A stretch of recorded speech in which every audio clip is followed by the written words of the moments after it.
this morning so far. There was some technical issues. This is the thing when we are setting up at schools, it's always fun.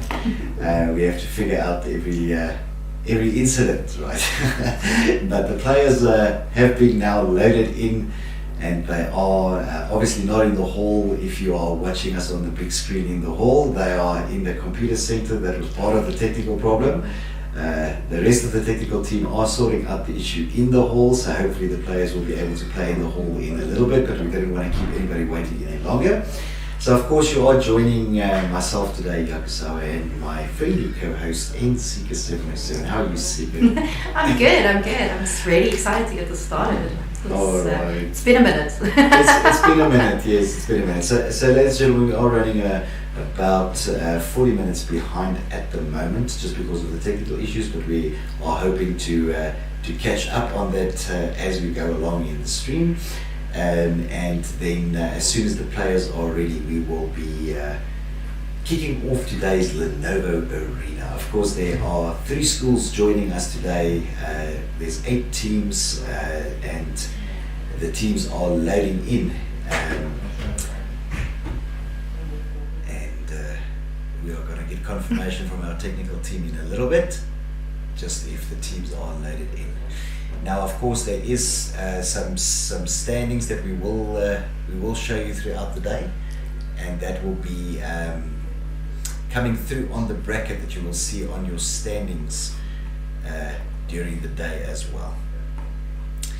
So we'll Of course, if you are also looking for the bracket, you can also visit the website, which is rgbgaming.co.za, and the bracket will be updated live. Correct. Now, if you go onto the website, you will see that there's a small invitation graphic there. If you scroll down a little bit, then you click on the invitation graphic, and that will bring you to the page where the bracket is as well. Now, the first 2 teams that are going to play this morning is the team of Centennial Schools 2, they chose that name, and the team of Emerald Empires. Right. So if you are looking at your screen right now, you will see the bracket, and that is what that did show for a second there. And now you of course are looking at us again, and it is Centennial Schools 2 and Emerald Empire that will be playing first. So we are just waiting for those teams to have their final ready up, and then we will go over to the game camera. And but I believe we have some new maps today. Yes, we absolutely we are. It's the first time actually that we are playing on these maps. They are incredibly well designed maps, and they look absolutely amazing. And we are going to see those maps for the first time as well. Is it true that they were sort of styled around Maze Runner? Yes. All 3 of the maps are styled around Maze Runner. They are all 3 maps are PvP maps as well, which means that the players will be able to interact with each other in the teams. And then, of course, once they pass the PvP section, they will go out into the Maze Arena section that has a bunch of puzzles that will test the team's skill, right? Yeah, I've seen some really exciting areas there. Obviously, the PvP is going to be my favorite area, but I've seen some really interesting, traps as well. So that's going to be really fun to see how the teams get through that. Absolutely. So let's just quickly go. Alright, so we're looking, and it seems that there is still a little bit of a technical issue with one of the team cameras. Centennial School 2's camera seems to be a little bit banged. Our team is furiously working on that. It is shown now. There we go. So you can see the Centennial Schools team 2 there. All 4 players are in on there, are waiting at that first gate to be able to teleport onto the map already. I do believe we have the blue team in there as well, which we will look at in a second. I think that is the team of Emerald. Alright, so the interesting thing you're going to notice about these new maps is that everyone pretty much starts at the same spot. So unlike the old maps where they sort of had the different sort of areas they could run through, these ones are really governed by the colours. So the team needs to follow those colours, follow any beacons of their team colour and all of that to make sure that they get through to the next section. That's it.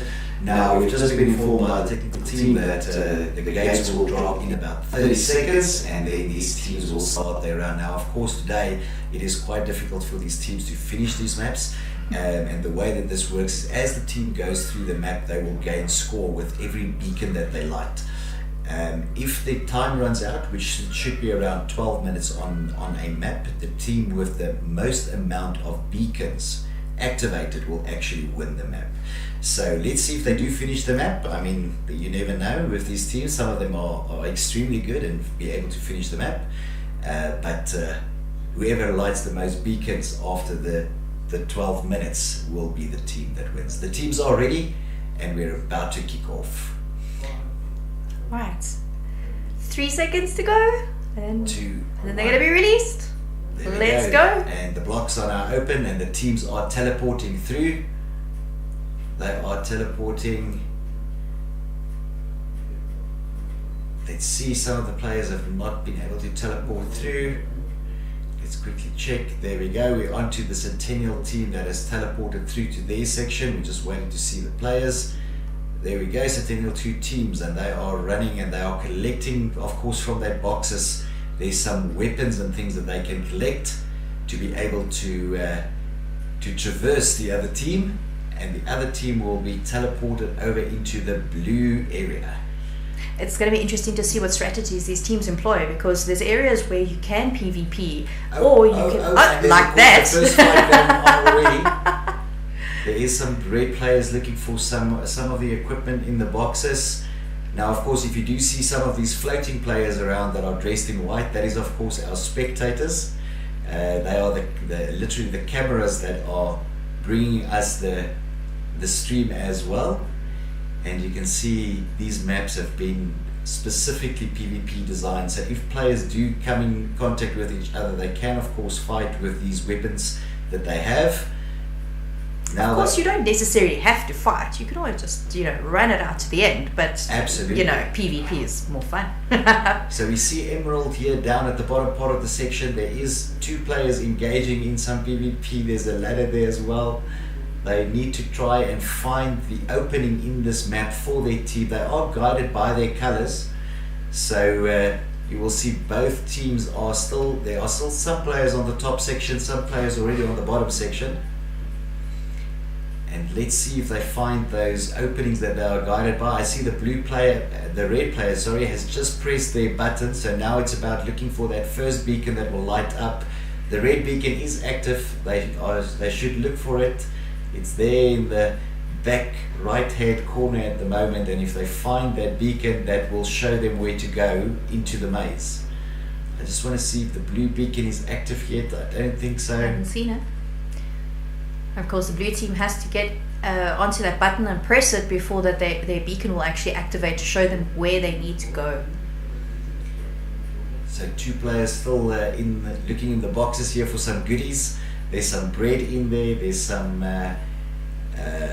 weapons. There's a sword. There's also a crossbow somewhere in this map that could come very, very in handy with the PvP section. If I saw correctly, I think one of the red players did pick up the crossbow. But we'll have to see if that was accurate or not. Ooh, and the ladder is active for the red team. They should just look for the ladder a little bit closer. There we go. I think somebody saw the ladder there. And if they find the ladder, they will then enter the maze section. There we go. They found the ladder, and the red team is now entering the maze section. So at the moment, the Centennial Schools 2 team leading, heading off into the maze. There's a lot of traps in this maze, and they of course have to try and navigate this maze as best as possible. That is a lava trap. Yeah. The Emerald team has not managed to activate their beacon yet, so their maze door hasn't opened. Centennial 2 team a little bit ahead. They've activated the second beacon. Oh, are those zombies? They're zombies. It is indeed zombies. There's some zombies in this maze as well. Now, of course, the players have to try and find their way through this maze. They do not have to do it as a team, though. You can navigate the maze individually. Most of these traps that are in the maze can be solved by a single player. And I see Emerald Empires is now through that section. They found their ladder and they are into the maze. The first Emerald player in there, and let's just see. I think there's been one of the traps run have been activated. Run away. The lava is hot. We have a second emerald player now in the maze coming up to this dark maze section.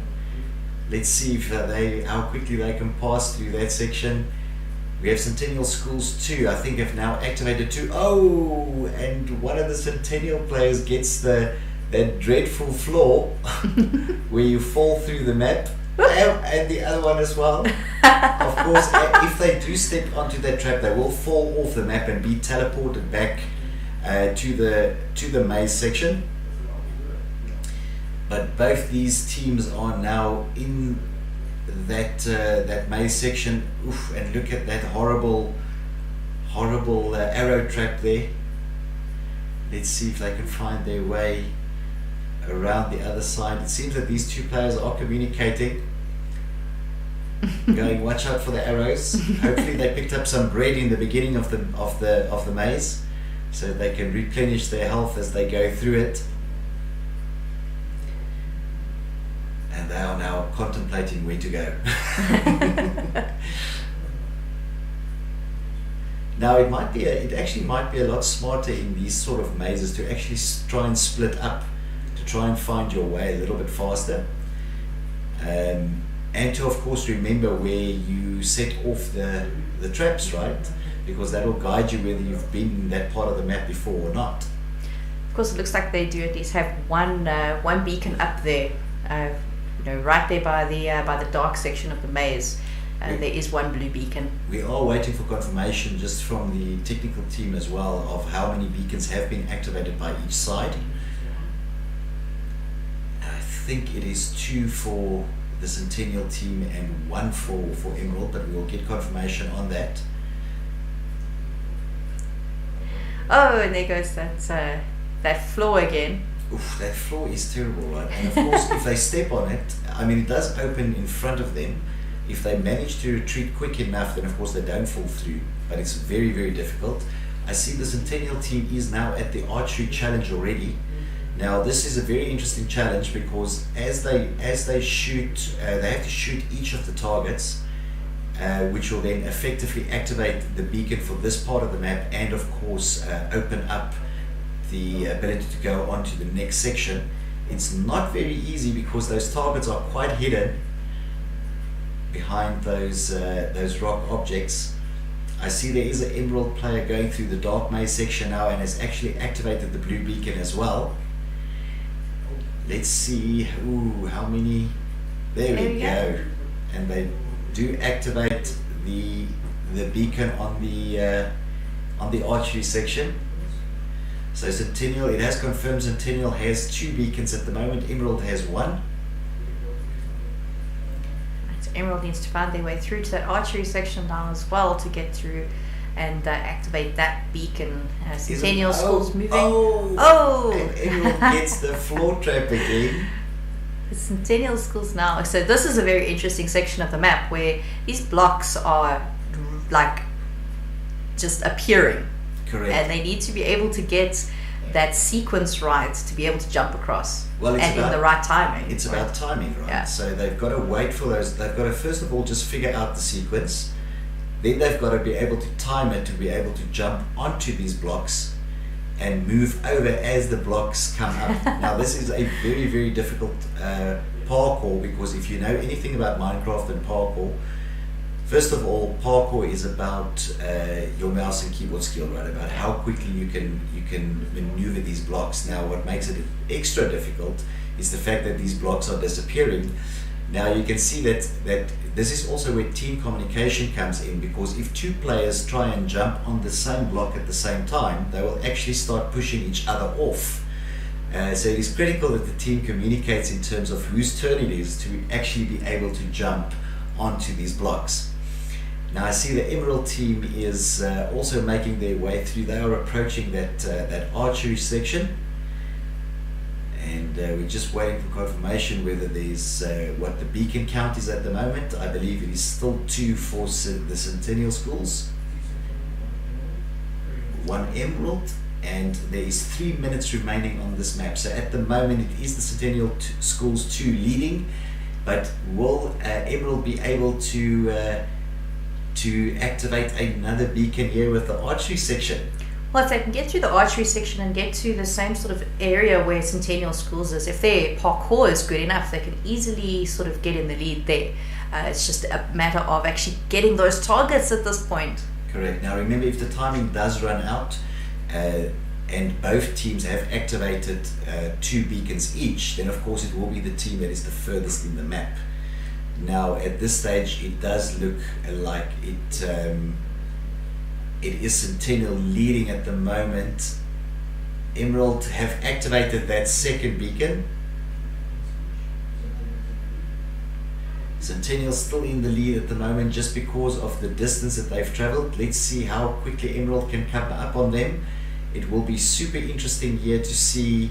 This is going to be nail biting if they both get stuck on this section. Oh, Centennial so close, right at the end there. That last jump just did the player in. Oh, there we go. There we go. We figured that part out. Very nice. Oh, and just the timing issue there.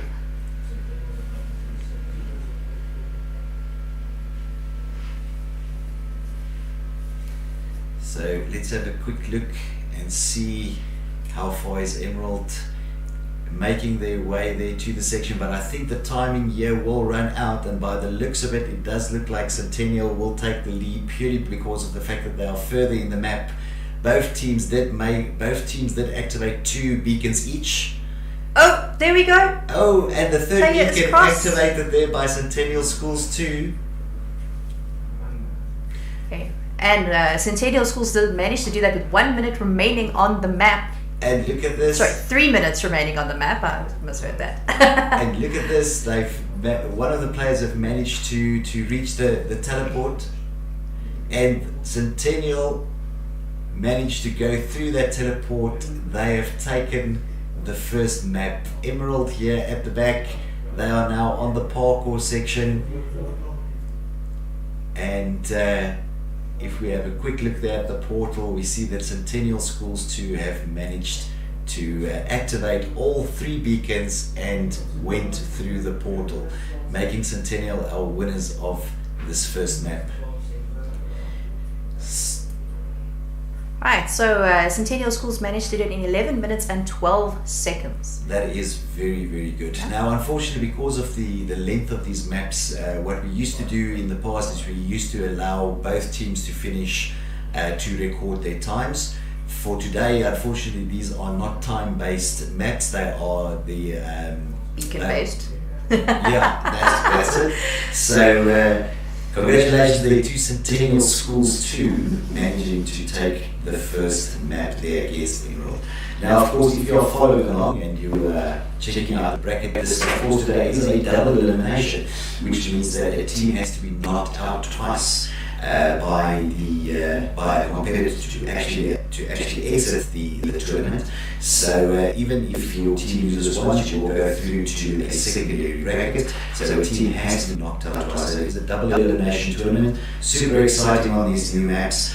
I must tell you, it's a lot easier to commentate these maps than it is to play, especially with the amount of challenges that are on these as well.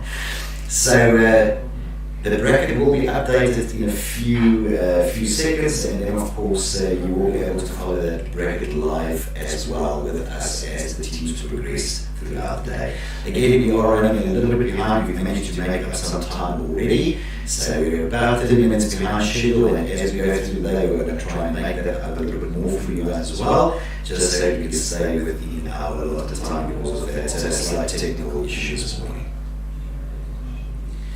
So we are going to take a very small 2-minute break while the next 2 teams ready up, and we will be back with you shortly.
Upholding high education standards is more challenging than ever, especially when teachers have to find new ways of engaging students amid today's digital distractions.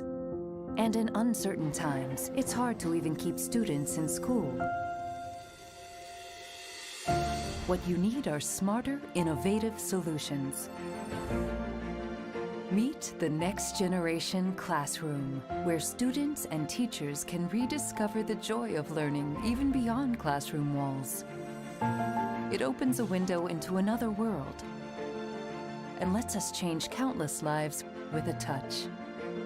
It makes every lesson a rewarding exchange as teachers track and motivate their students' progress.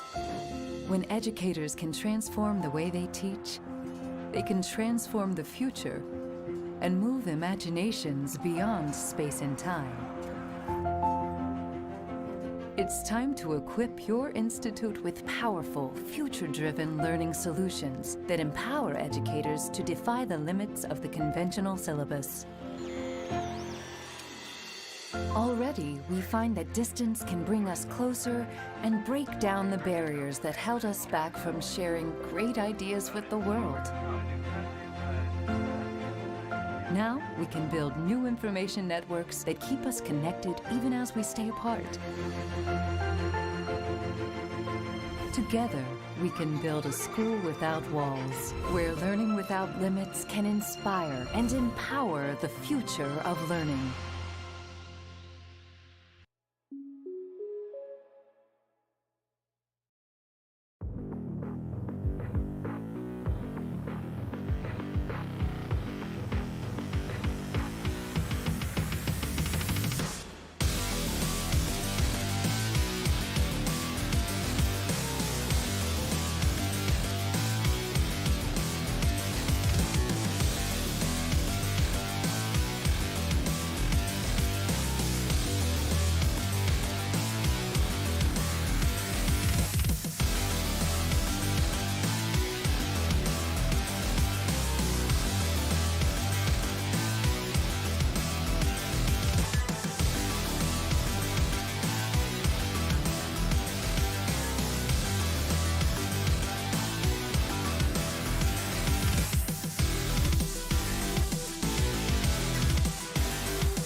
two peas in a pod. You dealt a bad hand, I'm there seizing the cards. We'll never be separated till we see in the gods. We truth in my word, you I lie to never end.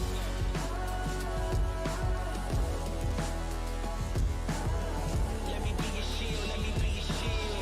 Let me be your shield, let me be your... Yeah, even with a blindfolder in different time zones, could find my way to you with my eyes closed. There's nothing between us. Go to Mars or Venus, stand in front of every one of them rocks they slinging and be your shield. Your shield. Yeah. In the fiercest battle, I'll defend you. I'll defend you.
There we go, and we're back.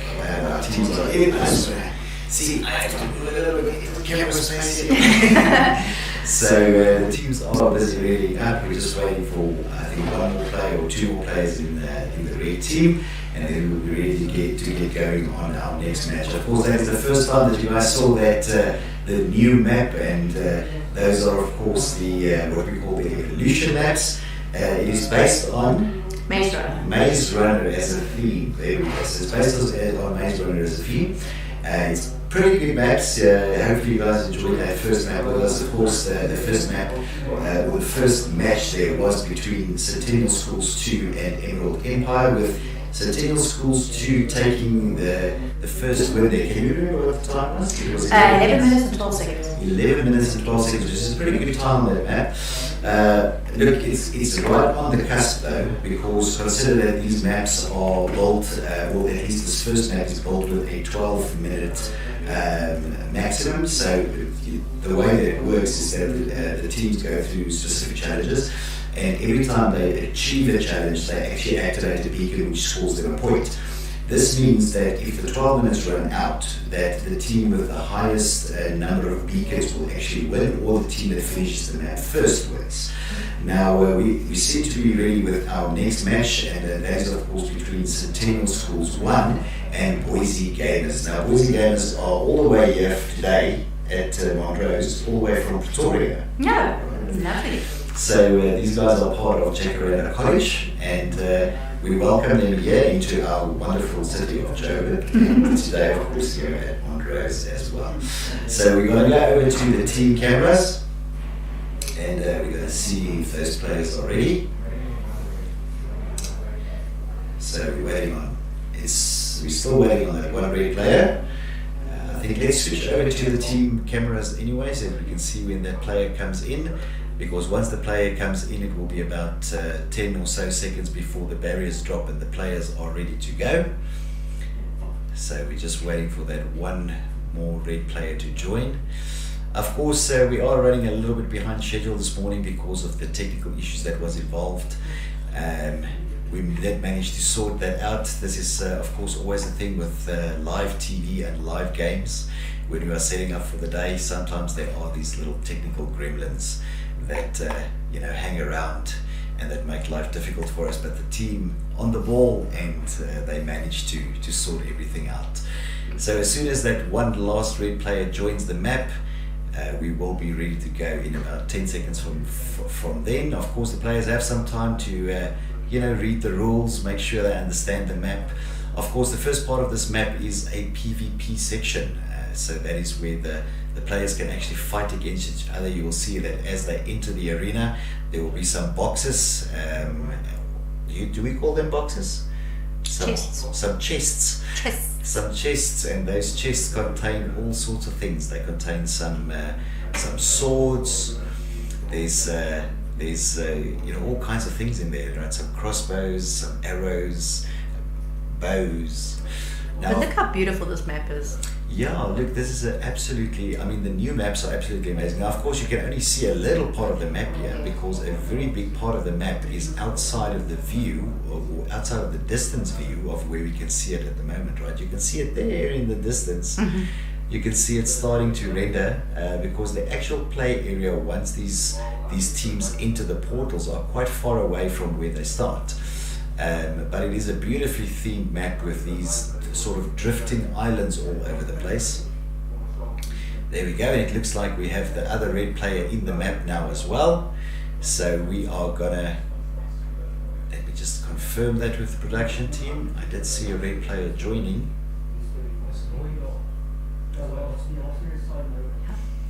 Let's have a quick look. No, they're confirming that he's busy signing in. Of course, ladies and gentlemen, if you are watching with us, remember that these kids generally they all play Minecraft in their own capacity. Today, of course, they have to sign in with the competition accounts, so we do allow them a little bit of time to just get used to that aspect as well. You can see the objective board over there, which is a bit of a look. Yeah. So of course, run up the tower, open your team's maze, pick up weapons and armor along the way, and battle the other team. Of course, that's the PvP element. Because teams don't need to do the PvP element, but of course, it does make it a lot more fun when you get to stand in the way of the other team sort of getting ahead of you. Goal is to enter the team's maze your team's maze as quickly as possible, so don't spend too much time fighting off the other team. Again, debatable. It's debatable. So then you can complete as many challenges in the maze as possible and try to reach the end. Of course, that gives you the beacons, and that also helps you to get that win at the end as well. Especially if both teams don't make it to the end of the maze, the more beacons there are, the better your chances of winning. Perfect. Now all 8 players are in and they are ready to go. It's going to be about 15 seconds and then we will start the match. So the team... Alright, 10 seconds and we're going to start. Teams are ready. 4, 3, 2, 1. Let's go. There you go, it's open. The teams run through and of course they all get teleported over into the play section.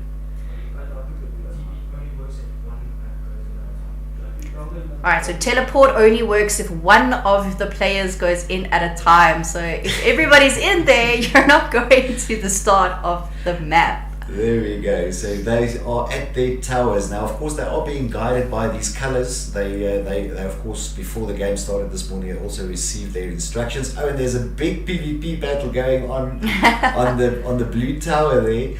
I could see some players, having out their well, at the moment, their fist, because nobody had picked up anything. The players are, of course, now looking in these boxes, and you can see that they are picking up some equipment. There's some bread in there to restore their health as well. There's some swords, and there's a bit of a PvP battle going on here. One player gets knocked down. The other player is still looking in the box. And gets taken out by one of the Boise players. He drops his bread. Did he drop his bread? He dropped his bread. Now, of course, they have to be very careful when they walk across this boundary bridge between the 2 towers, because if they do fall down, they of course they do actually die, and they get teleported back into the map. At the moment, none of the players have decided to. They are all still playing the PvP element. Nobody has gone for any kind of the buttons to open the maze areas, which they have to head on out to. Of course, we only have 12 minutes to do this map, and if you get stuck on the PvP section, you could be detrimental to your team's chances of actually getting ahead and actually getting the win. Correct. Oh, and I see there was a blue player that was going for the button, but another blue player knocked him off. Now, if they press that button, it will activate the first beacon for the blue team. I don't think they actually pressed the button. No beacons are up yet. No beacons are lit. So let's see, they were in the right space there, so they have to now find those, of course the blue team has to press the blue button, the red team the red button. If it's the other way around, there we go, I think the blue team has pressed their button, so let's see if that beacon is going to light up. The beacon is lit. The first beacon is lit for the blue team, and now how does that go? Mordor requires your assistance. Yes, Mordor requires your assistance. That's a very good Lord of the Rings reference there. This is pretty much Lord of the Rings with these castles and towers and things going on at the moment. Now, of course, the blue beacon has been lit. The blue team just now has to find their way there. There is a blue player who's already found his way towards the blue beacon. He does see the ladder, he's up, and the blue team are first into the maze area. So he doesn't have to wait for his team, but he decides that he wants to. We have some blue players going into the maze area now already, so technically speaking, Boise Gamers leading the charge at the moment. The red team of Centennial have activated their beacon as well, and they are also into the maze, so neck on neck at the moment with the Boise team coming up on this dark maze section. Now, if they complete the dark maze, that will give them a second beacon as well, but we have the Centennial School team in exactly the same area. There we go, the second beacon has been activated for the Boise Gamers, and that releases the zombies. Now, of course, there's a bit of fighting going on. Whoa, and look at this player doing absolutely brilliantly against these zombies, single-handedly taking out the entire zombie horde. That's the one you want with you in the zombie apocalypse. Thank you. Absolutely, that's the player. That's the player you want, right? So Boise Gamers did activate that beacon, and let's see if let's have a quick look. Centennial Schools also managed to activate that second beacon. They are now looking for the second challenge, which is that archery challenge. Not easy. Trying to find their way around these mazes. Oh. And Boise Gamers steps into that blind trap. Now, of course, the trap does kill the player and has them teleport or transport. So both these players now each activated one beacon. So many arrows in that wall. The arrow trap. Right. Now the arrow trap, actually, if you're quick enough, the arrow trap doesn't kill you. If you pass through that quick enough, then you obviously get hurt by it, but it doesn't necessarily kill you. But if you stand still for a little bit, then there's enough arrows within that arrow trap to take you out, right? So the team of Centennial Schools won now at the second dark maze, and they have a player who apparently knows exactly how to do this, because that will now activate another beacon for the Centennial Schools 1 team. So we're just waiting for our scorers to confirm what the beacon count is at the moment.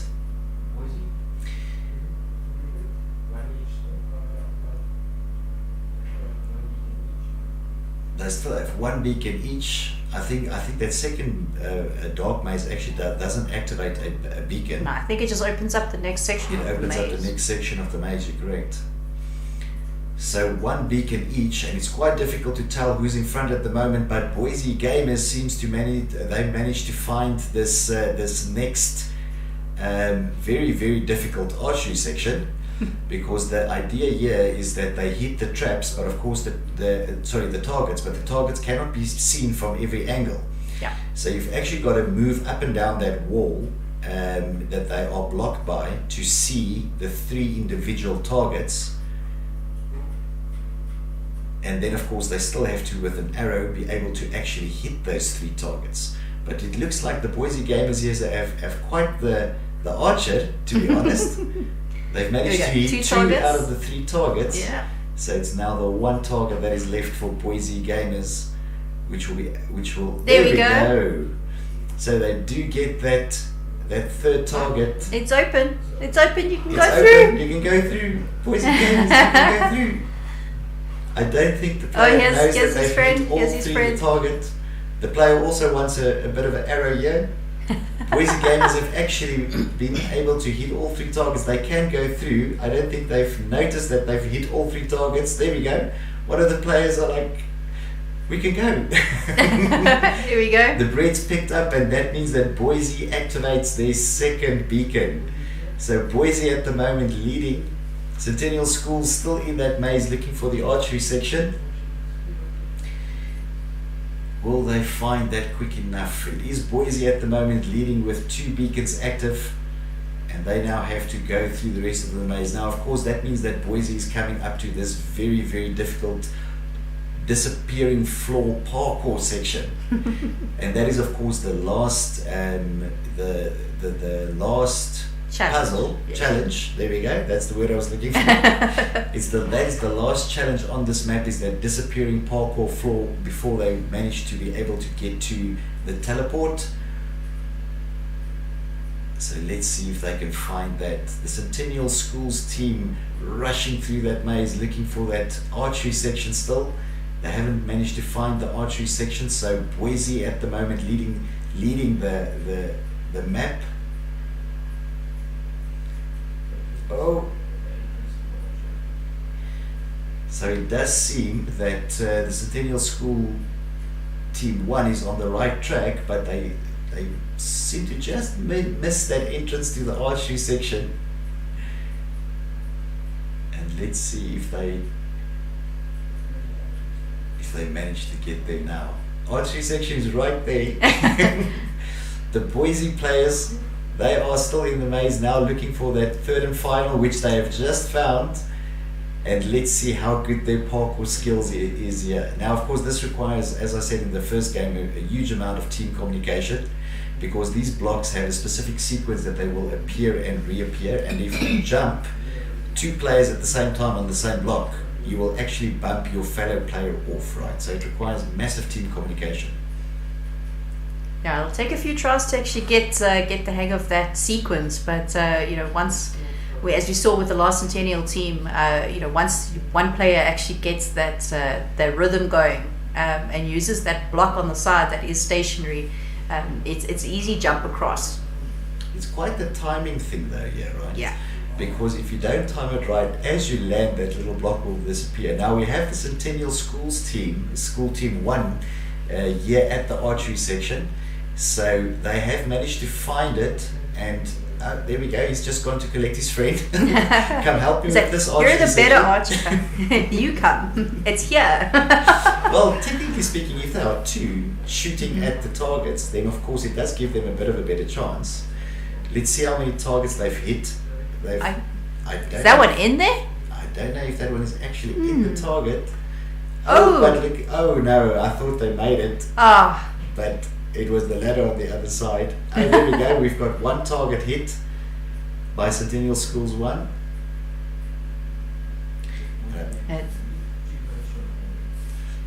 Now it is starting to get close at the moment, because there is 2 minutes remaining on this map, and at the moment it is the team of Boise Gamers leading just purely from their distance perspective.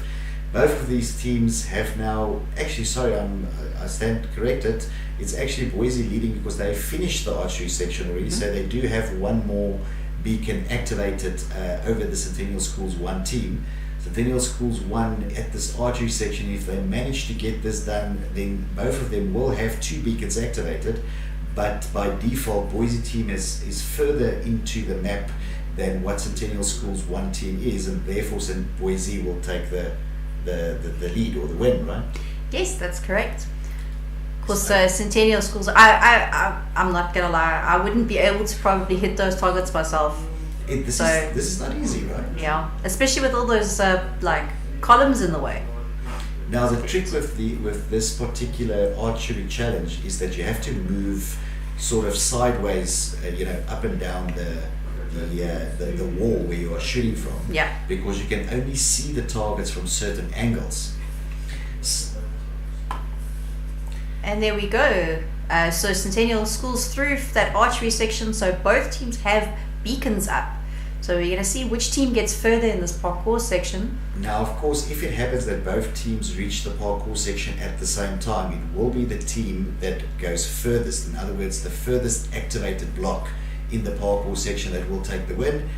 It looks like we have about 10 seconds left on the map, so by the looks of it, let's just see if the clock runs out. Boise Gamers technically is already at the parkour section where Centennial isn't there yet, so if time does end up running out, it looks like Boise Gamers will take the win. And there we go, the time has run out, which means that Boise Gamers has taken this map. Of course, they've won the map because they are the furthest into the map. Both of the teams didn't activate 2 beacons, but Boise Gamers furthest in the map already on that parkour section of Centennial.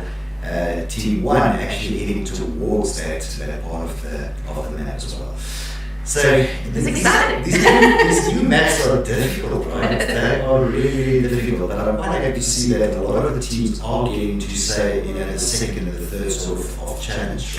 It is. I think in this case, this match, I think we spent a little bit too much time maybe on the PvP section, actually fighting the other team, and that did cost, I think, a bit of time. Absolutely. Now, if you are following us today on the stream, or you are following us on the website, then of course you will be able to also see the bracket. Now you can see the bracket there already, and that shows the first 2 games that have now happened. Of course, the first game is Centennial Schools 2 against Emerald Empire, with Centennial Schools 2 taking the win. The second game now was between Boise Gamers and Centennial Schools 1, with Boise Gamers taking the win. That means that those 2 winning teams have now moved through and matched up in the next round. And of course that you can also that also means that the losing teams now go into the lower bracket. Of course, this is a double elimination for the day, which means that you have to be knocked out of the tournament twice before you are actually knocked out.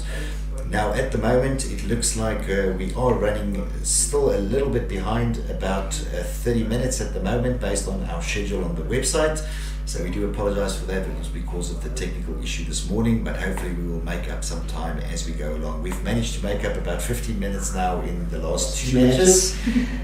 So maybe we go 3 or 4 matches more before we've made up the time completely. So absolutely exciting. So of course the next two teams are readying up. It normally takes them about 3 to 5 minutes maximum to ready up. So those two teams are readying up as we speak. And if I look at the schedule, it does look like it will be the Montrose Alphas versus the Minecraft Warriors will be the next game. So I think we might go to a small commercial break, and when we come back, those teams should be ready.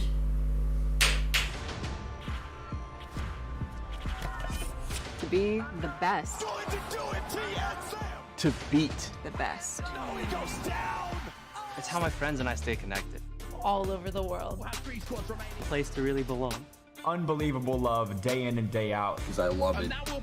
It's an escape. There's nothing else like it. For that feeling of adrenaline. However, look at this. Synonymous with To win. How could you not like that? taking off, flying high like a spaceship. Take control, take a shot. What you waiting for? Keep it real. Never go fake this till we make it. Till we make it. And that's why I game. Second verse, I'm telling you I'm ready to go, letting you know, cause I'm never alone. The ones that I roll with are incredibly known for getting down to the nitty gritty. If you really with me, let's go. Moves made.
Okay, so it looks like the next set of players are in. We might go to game camera for a bit just to see the players loading in. I think they're just teleporting to the correct starting spots, and then we are ready for our next match, and that is of course between the Montrose Alphas and the Minecraft Warriors, which is a quite exciting map as well. So again, if you are following us today, thank you very much, or if you are joining us today at least, thank you very much for joining. You can follow us of course on the stream if you are watching us live on YouTube or Twitch. Remember to like, subscribe, put down a comment if you want to join us in the stream. We have Sika here who's busy watching the stream for us as well, and who will reply periodically. And when we are not entangled in the game. Yeah. And then of course you can follow us on the bracket as well. You will see the bracket coming up periodically on the screen also, but if you are following us on the website, then you will be able to see the bracket live, being updated live on the website as well. And if you want to follow us on all the socials as well, you can find RGB Gaming on Facebook, on Twitter, on Instagram, on LinkedIn. Did I miss anything? No. I think we're good. Of course, if you are looking for the links and you're not sure how to find us, you can also find the RGB Gaming link tree. So it's all there. I mean, the YouTube channel, the Oh, you know what you should do? You Twitch. should put the link I'm going tree to. for I'm us going in the to. chat. I'm That's a just good waiting idea. until we're not on camera anymore. Alright, that's great. So guys, it seems that all the players are in. So we are ready to go. It's going to be about 15 seconds before those gates drop, and then we will be ready to get this next game underway. And that is, of course, between the Montrose Alphas and the Minecraft Warriors. So speaking about prizes, well, we actually didn't speak about the prizes yet, right? No. So talking about the prizes today, there's some very, very nice prizes up for grabs for the teams. We'll talk about that now once the map gets underway. It's going to be in 10 seconds. 5 seconds. 5, 4, 3, 2, 1. Let's go. There we go. Let's hope these players remember that they need to go in one at a time. One at a time, one at a time. So they need to exit, and then they need to go in one at a time. Otherwise, Are they just kind of hanging around there like well, squirker? they're waiting in the water, so they need to exit. They need to exit and then go back in one at a time, and then they will teleport. Go, go, go. There we go. Player teleports. Another player teleports There through. we go. And we are at the tower section now. Of course, this first part of the map is the tower section. They have to go up their individual towers, then head on over to these boxes where they will find all sorts of things. Ooh. Swords and bows and arrows, Including the other team ready to take them out. absolutely. And this first part of the map is, of course, PvP. Now again, it is a little bit strategic, because if you spend too much time here on the PvP section, fighting the other players, you do lose a lot of time being able to do the actual puzzle section of the map. It looks like Montrose Alphas have actually gone through to that section now as well to light their beacon. Let's see if the beacons light up. Who is the first to press the beacon? It should be the red beacon.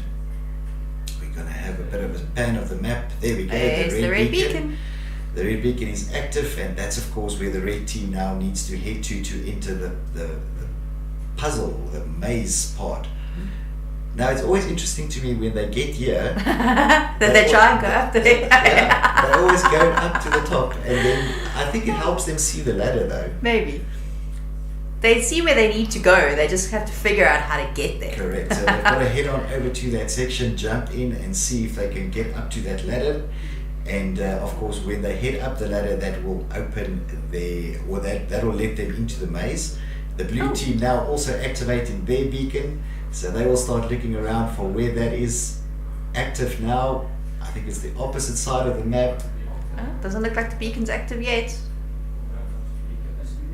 Oh, and the red team is... There we go, the blue beacon is active, and the blue team will now know where to go. So both of the teams now heading away from the tower section. There's still some PvP going on the tower there. On top of the trees as well.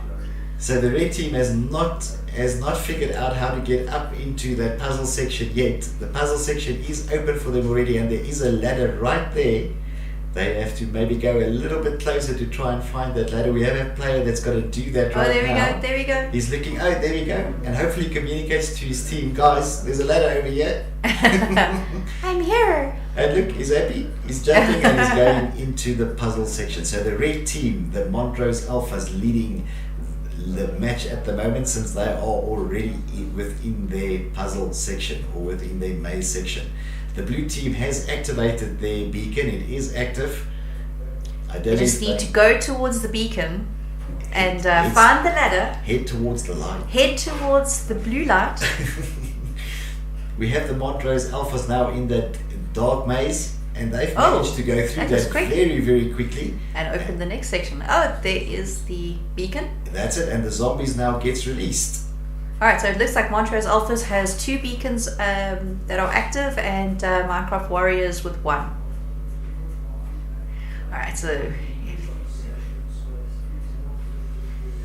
Now the thing is that first beacon, well, the first beacon does get activated when they press the button. So it will be 2 beacons active now for Montrose Alphas, and only the 1 beacon active for the Minecraft Warriors. I don't think the Warriors have managed to find their way to the beacon. The beacon has been lit for quite a while. I think they are still collecting some things, swords and bows and things like that. They definitely need to move towards that beacon and find the ladder so that they can get up into the next section. In the meantime, is this the floor? Oh, no, it's not. No. Yes, it is. It was. He managed to miss the floor. The Montrose Alpha player. He is now really moving through this maze quite fast, trying to find, of course, the next challenge, which is the archery section, right? And let's see here, this is now the Montrose Warriors who have managed to find their way towards where they should enter the maze. Now it's just about looking for the ladder, which they found, and now the Montrose Warriors are in the maze as well. So it definitely took the Montrose Warriors a little bit longer to find that maze entrance, but they did manage to find it. Ooh, that Montrose Alphas. That was some good work. That was very closely well. Oh, they're all so close though. They're missing that entrance. Back. Here we go. You see the? There we go. There we go. Oh, they're heading. Yes. We've got to go down here. Yeah. There we go. And the Montrose Alphas managed to find that archery section. In the meantime, Minecraft Warriors have entered the first section of the Dark Maze. Right, so let's see if they can find their way out of the Dark Maze here very quickly to activate that beacon. There we go. They do activate the beacon, but that brings out the zombies. Unfortunately, I don't think we have a sword or anything. a sword. That's going to be tragic. Oh, so... Oh, the player does get beaten up by the zombies. Are the zombies on fire? Yes, they are. When they get hit, they actually get hit and they turn to fire. Now we are looking at the Montrose Alphas at the archery challenge. Again, guys, this archery challenge is not easy. The reason for it is you have to move up and down that wall because the targets can only be seen from certain angles. Montrose Alphas are through to the next section. So they've completed that archery section. See the beacon is up there, and they are moving along now to go and find that parkour section. Now the parkour section coming up, again, very, very difficult, and that's because of the disappearing floor element, right? So let's see how quickly they can get to that parkour section. They are making some very, very good time here. They have just reached that disappearing floor parkour section. Activated the blocks. The blocks are appearing and disappearing. Now he's going to go back to go and find his teammates. This section kind of reminds me of. What is that? Indiana Jones? Yes, thank you. I knew you were going to say I'm like that. going Lost Ark. I knew you were going to say that. Alright, so let's see how quickly the Montrose Alphas can do this section. It's now all about timing on this parkour. Because as the blocks, I think he's trying to get some of his friends to... I would also do that. I'd be like, I found the section, but I can't parkour. So I think his communication is not too bad. I think he's managed to find some of the players there. In the meantime, the Minecraft Warriors have also moved on. And they are, I think they've just completed the... No, I think they got turned around, so they found their way back to the exit of the Dark Maze. So oh, look at this! The Montrose Alphas managed to find all 4 of their players. Ah, there we go. So let's have a quick look, and we're just checking with the team how much time we have left on the map. 4 minutes. So 4 minutes left to complete this. Montrose Alphas, of course, on this last section. Look at this. That's slow and steady. That is. I like it. Well played, though. Very well played. There we go. Next one. There we go. Oh, and to the last block. All right, so we had the Montrose Alphas on the last block of that disappearing parkour section. We now, of course, have the Minecraft Warriors. And they are at the archery section. They've hit 1 target already. And again. And again, so the same target twice. Now they've got to hit the other 2 targets that will open That was up. really close to bullseye though. It was. I mean, it was. that's pretty impressive. That first arrow was just like, oh, I'm not satisfied with that Yeah, shot. yeah. I need to get a bullseye. I have people watching me do this. I need to show them I can do this. Alex, is that? There we go. There Second we go. block. Second target hit. So Minecraft Warriors now have 1 more target to hit before that section will open for them. And then of course they will be trying to find this disappearing parkour section as well. Now the Montrose Alphas had an extremely good run with one of their players there, getting right to the last block on that parkour section before falling off. So definitely have a very good parkour player there. I think we've got 2 minutes left now.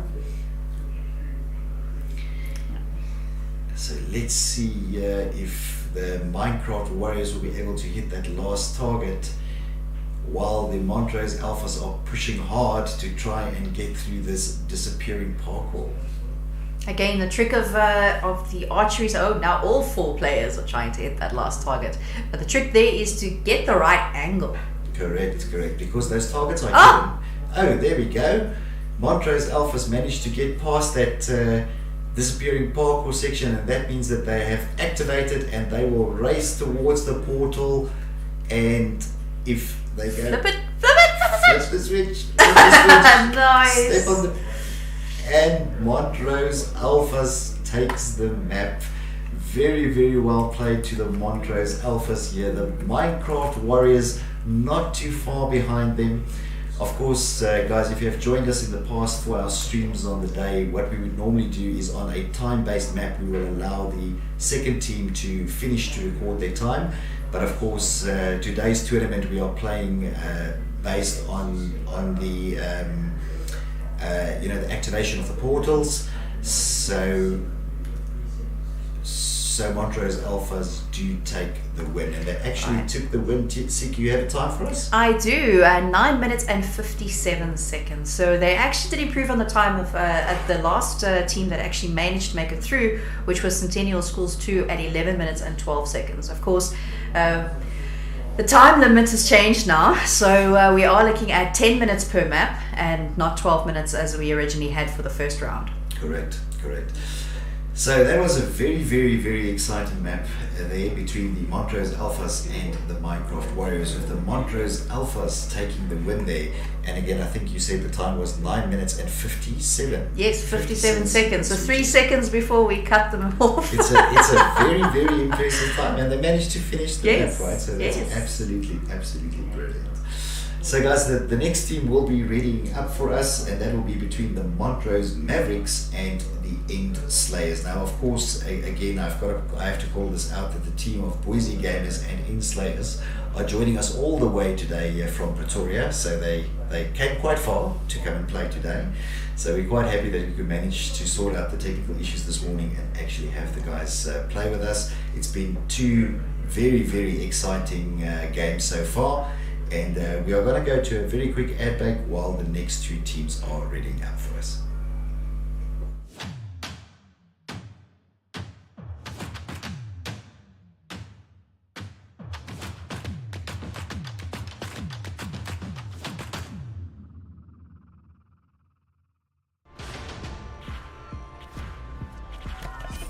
To be the best.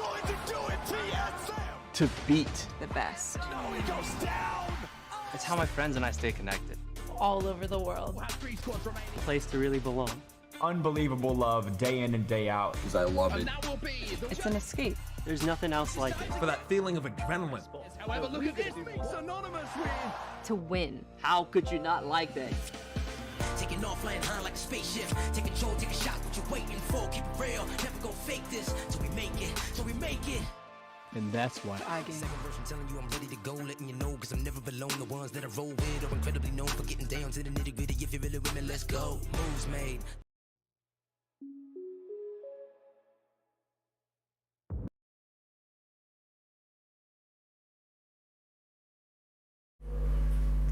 Hi. Right, so I'm sure you just saw that ad for Comic-Con Africa, which of course is happening September 22nd to 25th. So I don't know if you've been following on RGB Gaming socials, but there is an exciting announcement which I will let the general manager talk about. Absolutely. So guys, as Sika mentioned, we managed to secure a very, very exciting tournament with Comic-Con Africa, and RGB Gaming will be powering a competition that happens at Comic-Con, and it will be the largest primary school esports competition that has been held to date. It will involve 16 schools, players from every school, 1,600 spectators is what the seating arrangements are for the day. So it's going to be absolutely amazing. And of course, the first time that we are going to be hosting it there. So if you are figuring if you figure that you like Comic-Con but you haven't managed to check it out before, or you like it and you haven't managed to pick up your ticket before, please do so. Ticket sales are of course already available, so you can actually pick up your tickets already on Howler. Yeah, there we go. You can pick up your tickets already. So if you haven't got your ticket yet, go and get your ticket and then come and join us for that absolutely exciting event. We will mention it throughout the day again, but I think it is absolutely exciting. Or it's going to be really. It's already exciting. I mean, we're already working really hard on this, so it's going to be amazing. So yeah, I mean, come visit us in the KidsCon Hall, which is Hall 8 at Gallagher. Joburg Convention Centre is called now. Yes. Correct. Yes, Joburg Expo Centre, Convention Centre. It's the old showgrounds. Nasrec is the word I was looking for. Yes, it's the old showgrounds. So now it's called the Johannesburg Convention Centre, and we will be in Hall 8. We will be there for all 4 days. Day 1 and day 2 will be very competition focused. Day 3 we are actually doing something very nice around Heritage Day, and day 4 will be a bit of open play and free play and just some general esports fun for the day. Now we are ready with our next match, and that is of course between the Montrose Mavericks and the End Slayers. I'm a little sad that the End Slayers is not on my side of the screen. And also that the End Slayers are not the End Seekers. They should be the End Seekers, yes. Alright, so the next match between Montrose Mavericks and the End Slayers, and we will be crossing over to the game cameras and to see whether those teams are ready to go. I think once we cross over, it should be about 10 seconds, and then the teams are ready to run off and do their map.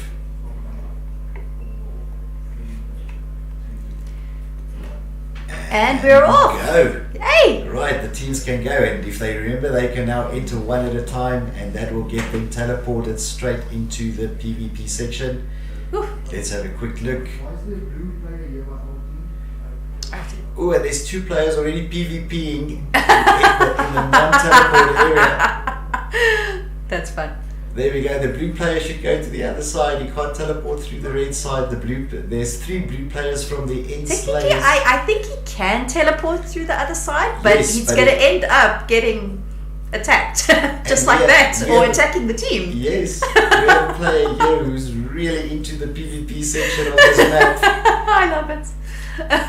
There we go, and we've got some of the red players collecting. The red players, of course, belonging to the Montrose Mavericks, and they are picking up some of the equipment out of the chests, and this is the swords and the bows and arrows. Do you think Montrose Mavericks have been watching the new Top Gun movie?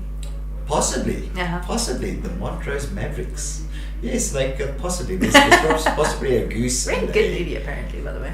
I don't know. I haven't actually watched. Pretty great reviews. Oh really? Yes. Okay. Well, I like the first one. I mean, yeah, that's pretty iconic. So. Yes, absolutely. So the Montrose Mavericks now pressing their button, which means that the red beacon will activate. And there it is. And it will show them where to go, and the red beacon is active, and that team can now head on over to the puzzle section. Now, of course, again, as we said earlier today, this PvP section is for fun for the players, but it is also a little bit strategic, because if you get caught up in the section, you actually cut some of your time to be able That was really smart. Did you see what happened there? So one of the End Slayers waited for the Mavericks to come back from pressing the button and just killed them off. That is actually smart. They probably saved themselves some time there. Yeah. Now let's see which team is going to head over to their beacon area first. Let's have a quick look where these players are. We've got the Montrose Mavericks back in the PvP section here between the two towers. The Enslayers are all there as well. And they are managing to get rid of some players in that PvP section, but again, if they waste too much time. But we have sort of shortened the map time down to 10 minutes, so teams need to sort of get on with the maze. Correct. At this point. Now the red maze is open. I didn't actually see whether the Enslayers managed to press that button to activate their beacon.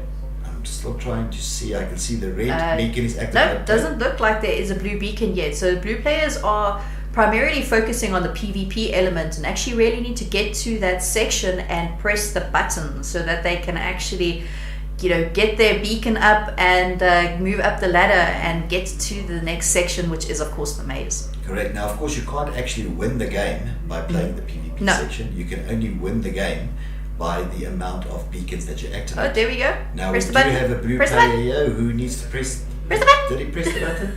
No, the beacon is still not up. So the beacon's still not up.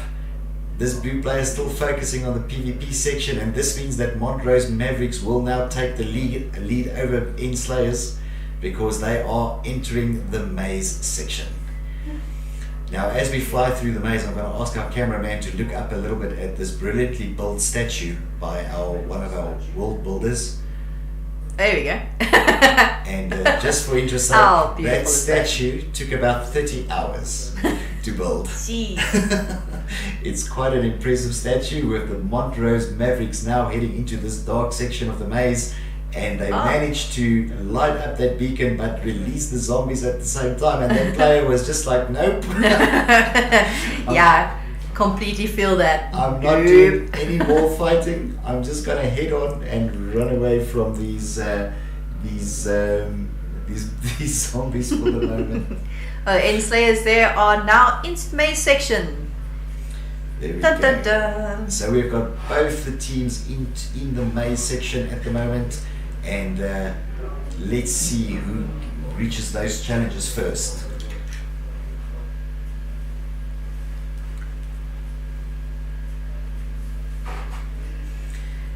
Right, and we have the Montrose Mavericks heading quite far into the maze at the moment. Let's see who gets through this first challenge.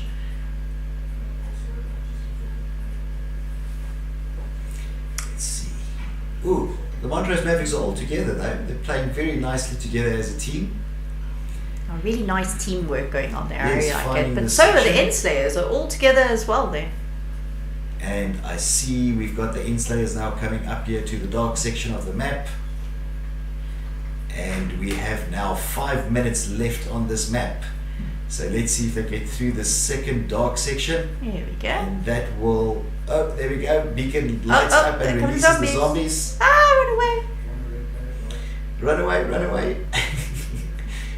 Okay, but we've got some Enslayer players there with some swords and things.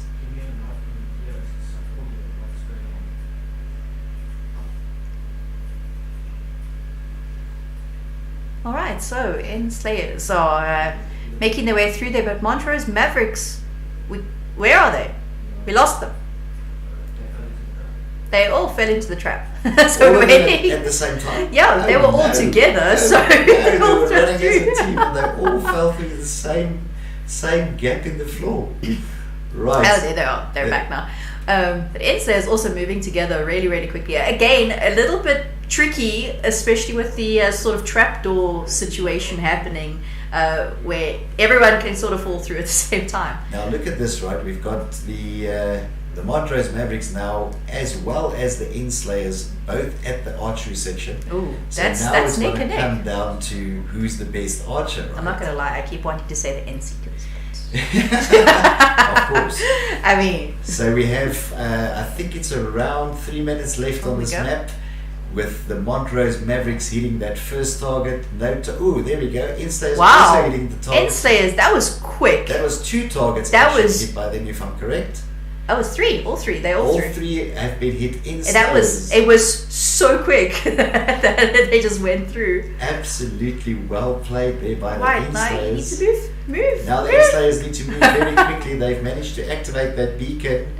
Other way. And Montrose Mavericks right right there with them. If they manage to hit that third target, it's going to be neck and neck. And I think they're going the wrong way. Enslayers are going back through the maze when they should actually be advancing forward. Ooh. And now Montrose Mavericks has a bit of a lead because they've also activated that the next section of the map to open up, and looks like they have gone forward, so they've gone the correct way. Oh my word, Enslayers were actually in the lead, and then after that archery section they lost their way and went backwards, which gave Montrose Mavericks the lead. And I think there's about a minute left on this map, so if Enslayers cannot catch up in the next 30 seconds, which I honestly don't know if they will be able to, that will mean that Montrose Mavericks will take the win, just purely based on going in the right direction.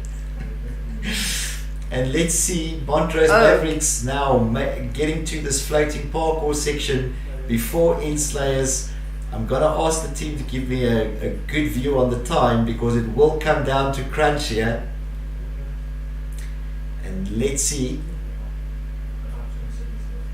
There's only about 20 seconds left on this map, and Enslayers are not going to like the fact that they went into the wrong direction after that, having such a brilliant archery section. That is sad. I mean, they were so good on that archery, so fast, and then ran into the wrong direction. Let's see, I think there's about 10 seconds left, and we're going to give it a countdown. 8, 7, 6, 5, 4, 3, 2, 1, and that means that Montrose Maverick takes the win, because they are the furthest into this section of. So we've just had a bit of a change in the teams here. I'm just checking with the production team. For some other odd reason, the names swapped to the next map already. So congratulations to the Montrose Mavericks. I mean, these two teams were so close. I mean, they were literally head on head when it came to that archery section. And then, in fact, it was actually the Enslayers who finished the archery section first. They did, and so quickly. I mean, it was literally like 1, 2, 3 of those targets that were hit. And fortunately, they just didn't see that there was an opening to the right, and they went back. They went backwards, right? And of course, in the moment that they went backwards there, it meant that the Montrose Mavericks took over the lead. They got to that disappearing parkour section first, and that is essentially what gave them the win. So, I mean, what an absolute... It happens. It's a maze. It's a maze for a reason, right? Yes, I know. But still, right? I mean, it was... I didn't expect that. No. I absolutely didn't expect that. So, guys, we are going to go to a very, very short commercial break while the next two teams are readying up, and we will be back in a few minutes.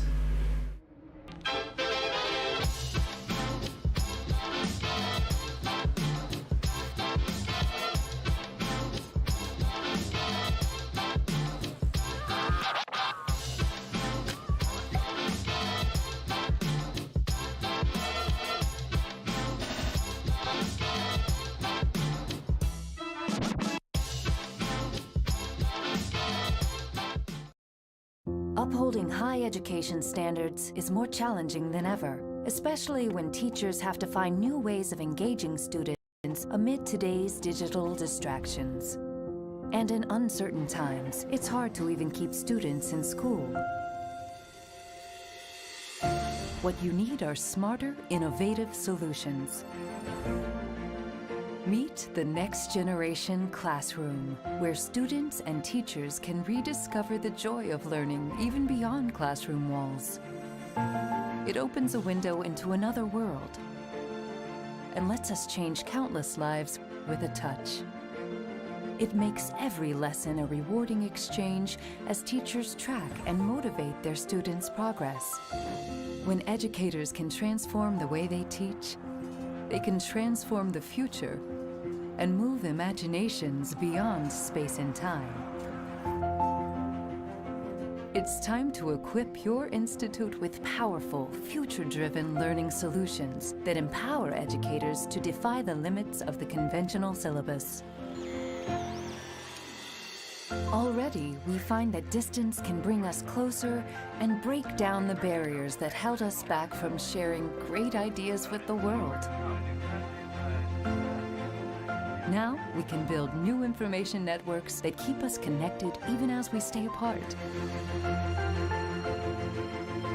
Together, we can build a school without walls, where learning without limits can inspire and empower the future of learning.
There we go. And every time there's intermission, I have to readjust my chair to get back into the camera.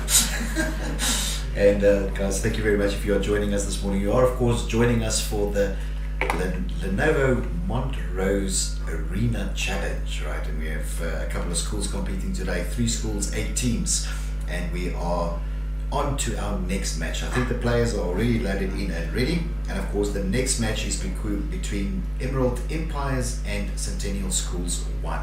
Now, why this is a very exciting match, today's competition is of course a double elimination tournament, which means that whatever team loses the next match, this match between Emerald Empires and Centennial Schools 1, will officially be knocked out of the tournament for today. This is our first double elimination match that is about to happen, so very, very exciting, and it will be the first team that gets knocked out. It will be. It will be. I mean, the teams have been doing a really, really good job today, so it's going to be sad to see them go, but there must be a winner at the end. Absolutely. Now the teams are in, and we're going to swap over to the game cameras. The game is about to start in about 10 seconds. And we'll give you a countdown. Let's see. 5, 4, 3, 2, 1. And the teams can go. Now I see the teams have managed to figure out this teleporting system. If they now this is not their first rodeo. This is not their first rodeo. One at a time. Centennial Schools 1 is already up their tower, but we've got the Emerald Empires that are already also at the top of their tower. There is a little bit of PvP going on, but I think by now these teams have figured out that the less time they spend on PvP, the better, because it does give them more time. And it looks like the blue beacon has been activated. We'll look at it now. We should see it over there as it comes on. There we go. The blue beacon activates, which gives the blue team the direction in which. Oh, but look at this. And they know. They know. So we have a blue player already who has seen where the beacon is, and effectively Centennial Schools 1 is in the lead as they enter the maze first. Emerald Empire still on this this breach area between the two towers collecting some equipment. They should be keeping an eye on those Centennial Schools Team 1, who is now moving very, very fast through this maze and heading That's a muscle memory. That is muscle memory right there. Moving on to the dark maze, the first section here for the Centennial Schools 1, who is currently in the lead. They move through the section. They do activate the beacon. The zombies come out. There's a little bit of fighting on. Run away. Run away. I would lead them into those arrows. Oh, we have a few of the Centennial School 1 players now coming from the back. They are flanking the zombies. That's great. Emerald Empire needs to push a little bit here on the time because they are still within this center PvP section heading over towards the beacon area now. So a little bit behind, with the Centennial Schools 1 taking a little bit of a lead early here in heading into that maze very, very quickly. And now Emerald Empire is entering the maze area as well. Now there is that horrible. You can kind of see the Centennial players are kind of, every time they see a bigger area that's open, they kind of skirt around the edges because they're scared that the floor is going to explode. Hole that opens in the floor, right? The big black hole in the floor. Now we have the Emerald Empires now moving through this first dark maze section as well. So they will activate the beacon, and out comes the zombies, but they have swords. So the zombies stand less of a chance. They do run through that arrow section extremely quickly. And let's see who heads on to the archery section first. Who will manage to find that archery section first? I think there's there we go. Centennial School's already there. There we go. Centennial School's now at the archery section, and we are watching. One what? target hit already. Let's see how good the aim is here. Oh, second target hit. Nice. Very, very well done. Oh, and just missed it. Ooh, a couple of arrows into another target. There's that one target at the top that needs to be hit. It's a very difficult one if you're not at the right angle. Oh, well, the one arrow very, very, very narrowly missed it. So clearly that one target is... one target is full of arrows. Yeah. But that's not the one that you need to hit. There's one at the top. And let's see if the Emerald Empires are going to get to this archery section. They are coming up to it. And let's see who is... and that top target, I think the Centennial Schools team has seen that top target now. There we go. Yeah. And they are trying to hit it. As soon as they hit, there we go. That should have opened the door, and the Centennial Schools team are now lit up that beacon on the archery section and will now head on over to the parkour disappearing floor section. Now this is a very, very and they're already there. They've activated that parkour section, so they are making very, very good progress. The Centennial Schools Team 1. Well, they should know how that works now, so they just need to get the timing right. Yes. Oof, but this is not easy, right? Because you see, the thing is, what happens is your eyes see the block and you want to jump on it, but by that time it's too late. Yeah, you kind of have to jump before it actually appears. Exactly, you almost have to jump with a little bit of faith, right? And I see that the Emerald Empires team has now come up to the archery section as well. So let's see how quickly they can go through the archery section. We just get a confirm on the time that's left on the round. 5 minutes, so we're about halfway through the map. Well, halfway through the time. So let's see how quickly.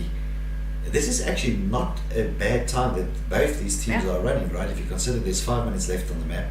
We've got one team in the archery section. We've got one team on the disappearing floors already. Oh, and that was a very narrowly missed arrow. And a little higher. So on the left-hand side, if you're watching the stream with us, you have the team of the Emerald Empires who are at the archery section. They have managed to hit one target. They have 2 targets left. Ooh, they hit another one, and they hit the third one. That opens up the section for the Emerald Empires, who lights that second beacon. There we go. Well, actually, the third beacon, if you take the very first beacon as a beacon as well. So Emerald Empires will now start looking for the disappearing floor section, and this could be a neck-and-neck race again. I think there's about 3 minutes left at the moment. We're just confirming with our production team. 4 minutes left. 4 minutes. And there we go. We're both on the same section now. Oof. So it really is going to come down to how quickly these teams can get across.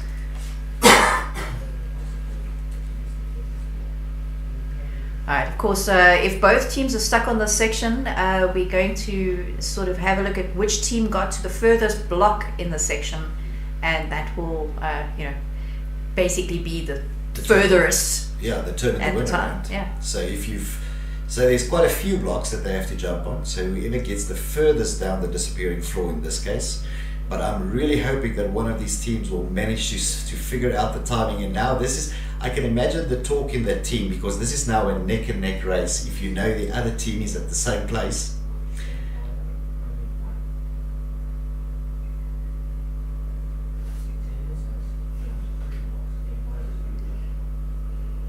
Okay, so if we get to the stage where time does run out and both of these teams are still stuck on the section, so far they are both tied at 3, so that's going to be a really interesting race. Oh word, let's see. If they are both tied at 3, this is going to be an interesting development.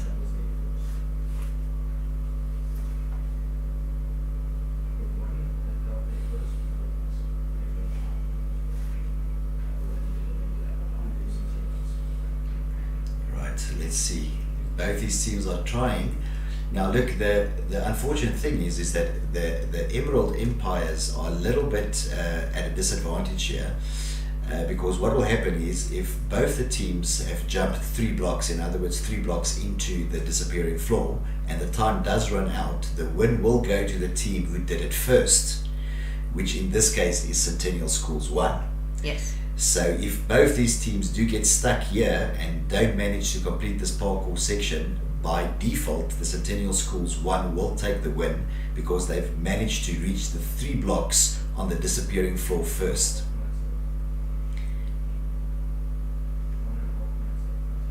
One and a half minutes. This is nail-biting. I'm not talking because I'm trying to watch who's actually gonna make this jump.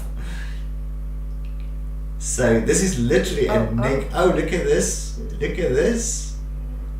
There's a Centennial player who's managed to find that little stationary block. But he's like not moving. Oh, and so both of them. So with Emerald Empires, and I think they're trying to figure out the timing. Oh! Because we have 1 minute left. Okay. And Centennial Schools have managed to, just before the camera swapped over, managed to hit the 4th block. So it is now Centennial Schools 1 in the lead with 4 and Emerald look at this. Empires! Emerald Empires made the jump. They activated the beacon with literal seconds to spare. There is 20 seconds left, and Emerald Empire will throw the switch. Wow! And I almost want to say, what a surprise win. It was a reverse sweep. It was a reverse sweep done there by Emerald Empires. Emerald Empires were literally behind for most of the map. Centennial Schools was leading it by quite a lead. And right there at the end, Emerald Empires just did the reverse sweep. Managed to get those jumps across the blocks, running into that portal and activating. Like I said, it's almost a complete surprise win. Amazing work. And I'm still waiting to hear what their time was on that one. 9 minutes and 40 seconds. That is an even more improved time. That is. From the Emerald Empires there, and what a good job there in literally the last 30 seconds of that map. Absolutely, absolutely amazing. Now, of course, guys, if you did join us this morning, thank you very much. You are joining us for the Montrose Lenovo Arena Challenge. My brain is fast and my mouth is slow. And we just had the match between Emerald Empires and Centennial Schools, and what a surprise win there. Centennial Schools won, pretty much leading the map the entire way, and right at the end, the Emerald Empires coming in there with some amazing parkour work and literally stealing the win there from the Centennial Schools 1 team. Now, guys, of course, this is a double elimination match for today, which means that that was the second match in which Centennial Schools 1 was eliminated. Therefore, they are eliminated from the tournament for today, and of course, the Emerald Empires moving through to that second bracket.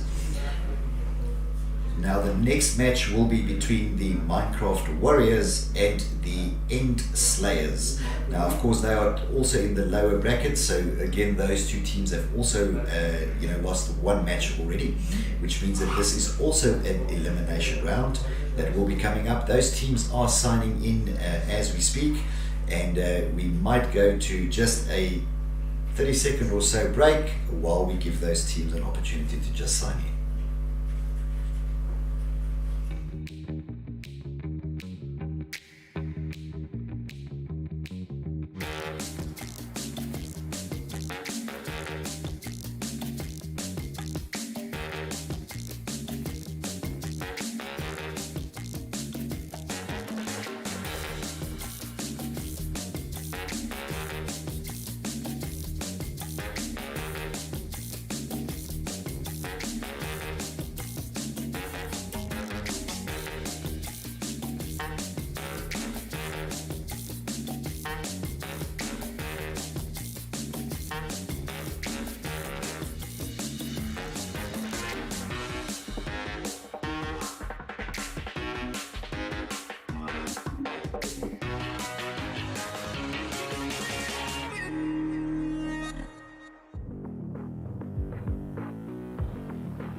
Go. Hi. And welcome back, guys. If you are joining us today, you are joining us for the Montrose Lenovo Arena Challenge, and this is the last map, or the last time that we are going to be playing this map, and that of course means that we end the second round for today, and we will be moving into the last set of matches.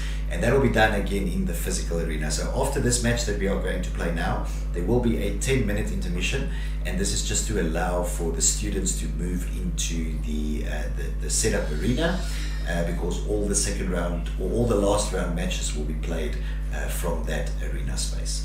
How are you enjoying today so far, Sika? I'm loving these new maps. I can't wait to see the next two. Yeah, no, they're absolutely amazing. And I think the teams are ready, so we will be swapping over to the game camera. All the teams are in, and the match will start in about 10 seconds. So, 5, 4, 3, 2, 1, and the teams can go. One at a time. One at a time. They're heading to that teleport. See, and they are. By now they know exactly what to do, right? And they go into this tower section. Now let's see if this team also gets stuck on PvP. I mean, I know the PvP are fun for the players, right? Because they enjoy grabbing some of those swords and the bows and, you know, killing each other. Oh no, no. The blue team is like, no, we will activate our beacon immediately. Thank you very much. And we will be heading off in that direction.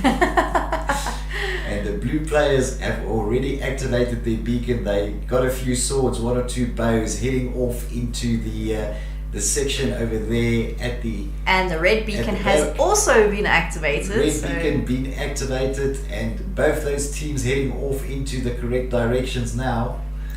So it is the Minecraft Warriors versus the End Slayers, and both those teams have... actually not, I apologize, it's only the End Slayers that have managed to enter the puzzle section as yet, or the maze section, and now the Minecraft Warriors entering their maze section as well. I was wondering if once the End Slayers get to that archery section, like how that's going to change the dynamic a little bit. Yes, let's see. Ooh, the zombies are out. The End Slayers have some swords, luckily. There we go. They decided to go the opposite direction. Lure the zombies to the arrows. Yes. Make the zombies walk through the arrows. I really am really keen for someone to do that. That would be a very cool thing, right? Now we have the Minecraft Warriors now here, and they are... Let's try and just find them. They were here for a second ago. They are going to head into this dark maze section now.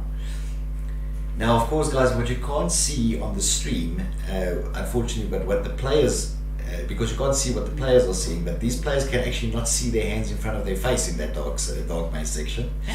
It's very, very difficult for them. Oh, and one of the players gets stuck there in the dark maze, being followed by the zombies. End Slayers have made it to the archery section, and they will now try and hit these targets. They hit 2 of the 3. Almost hit them. Let's see. Oh, and there's that one favorite target that keeps getting hit by all the players, right? It seems as though Minecraft Warriors for some reason are right at the beginning again. Or what is one of the players? Okay.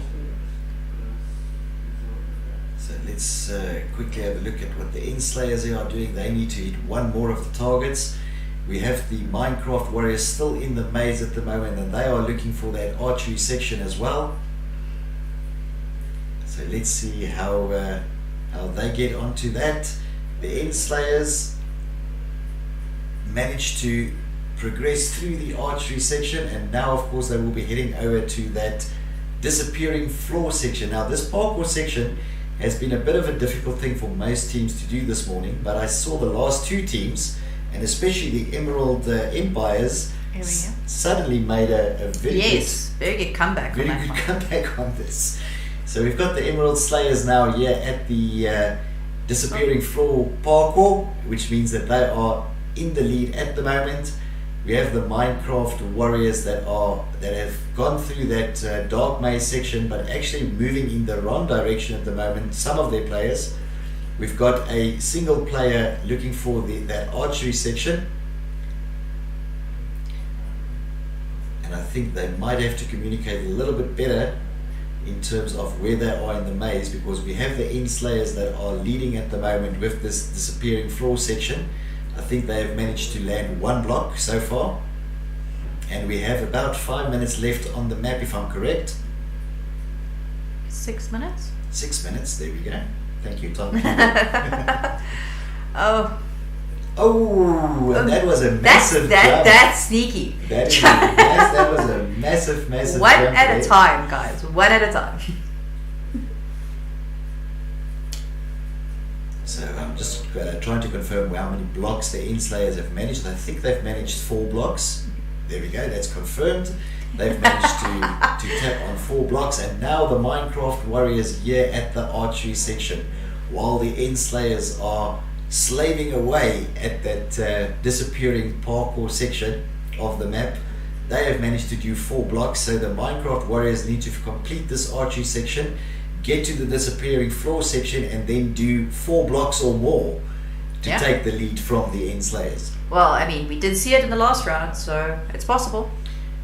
And we've just had confirmation that the Enslayers have actually done 4 blocks. That means the Minecraft Warriors need to do at least 5 blocks to take the lead from Enslayers.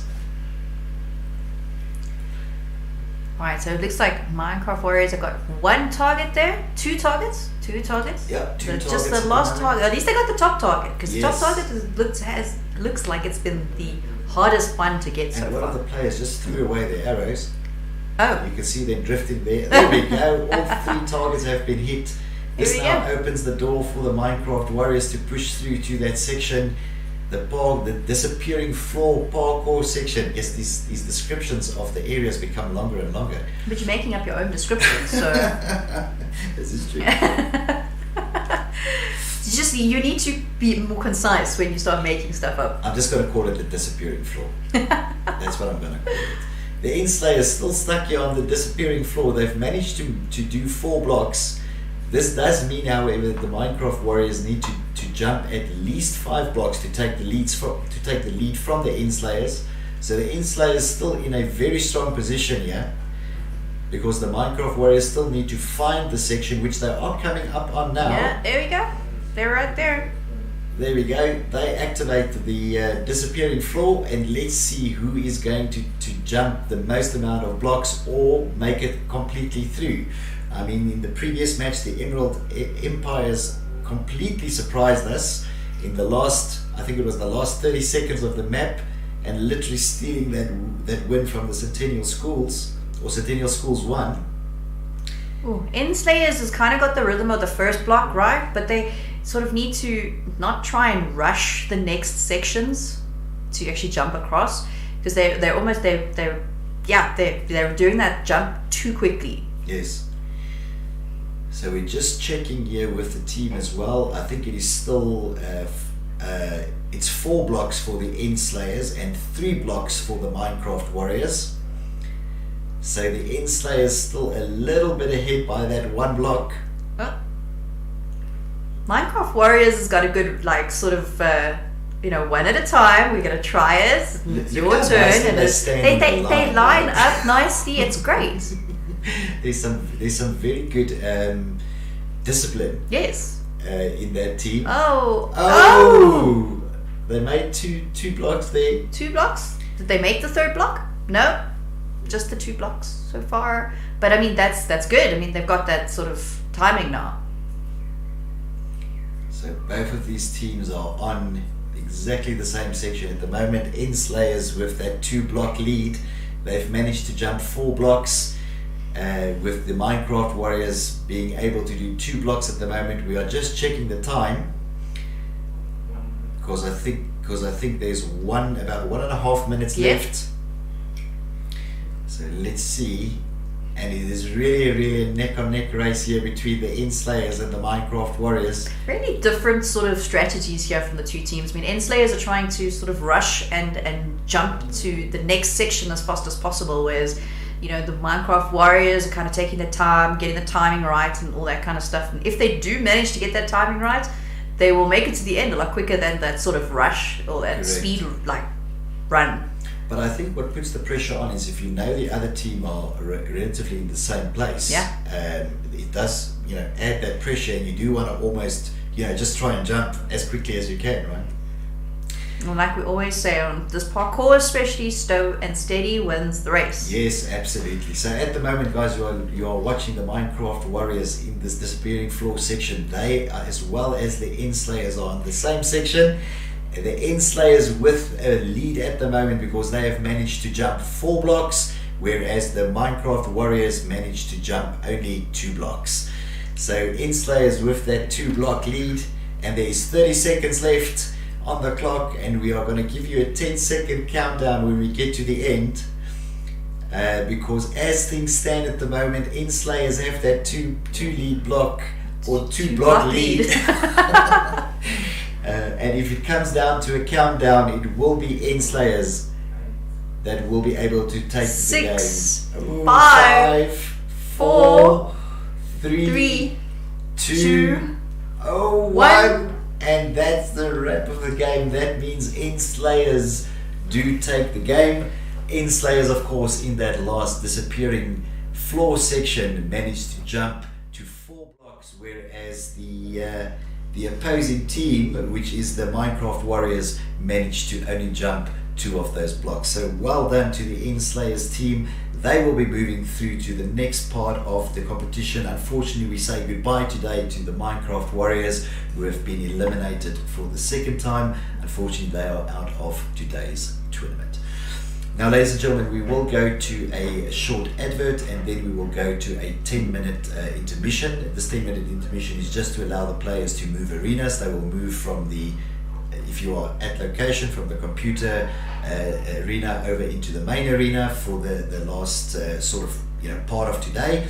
And we hope you enjoyed this morning with us so far, and we are going to take a short intermission. Now we'll be back, so don't go anywhere. Yes, we will be back with you shortly.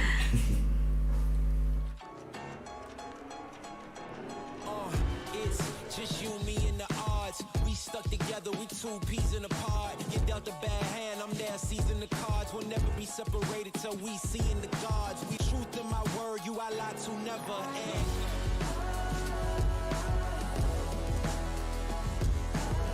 Let me be your shield, let me be your shield. Let me be your shield, let me be your... Yeah, even with a blindfold or in different time zones, could find my way to you with my eyes closed. There's nothing between us. Go to Mars and Venus, stand in front of every one of them rocks they slinging and be your shield. Your shield. Yeah. In the fiercest battle, I'll defend you. I'll defend you.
Upholding high education standards is more challenging than ever, especially when teachers have to find new ways of engaging students amid today's digital distractions. And in uncertain times, it's hard to even keep students in school.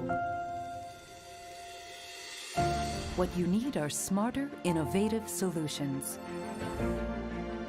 Meet the next generation classroom, where students and teachers can rediscover the joy of learning even beyond classroom walls. It opens a window into another world and lets us change countless lives with a touch. It makes every lesson a rewarding exchange as teachers track and motivate their students' progress. When educators can transform the way they teach, they can transform the future and move imaginations beyond space and time. It's time to equip your institute with powerful, future-driven learning solutions that empower educators to defy the limits of the conventional syllabus. Already, we find that distance can bring us closer and break down the barriers that held us back from sharing great ideas with the world. Now, we can build new information networks that keep us connected even as we stay apart. Together, we can build a school without walls, where learning without limits can inspire and empower the future of learning.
never been to medical school, but she's critical to fighting cancer. Really? Really. That's cool. And this IT pro, he's never watered a plant. But he's critical to helping this farmer grow these huge things. And all this! Who's critical to education? It's not just Miss Jin. Hey, I love Miss Shin. Yeah, she's great, but this guy is critical too. You see, there's an army of people rewriting what's possible. You may not know their names, but they're solving some of our biggest challenges. They're the critical unknowns. Well, until now. Lenovo, smarter technology for all.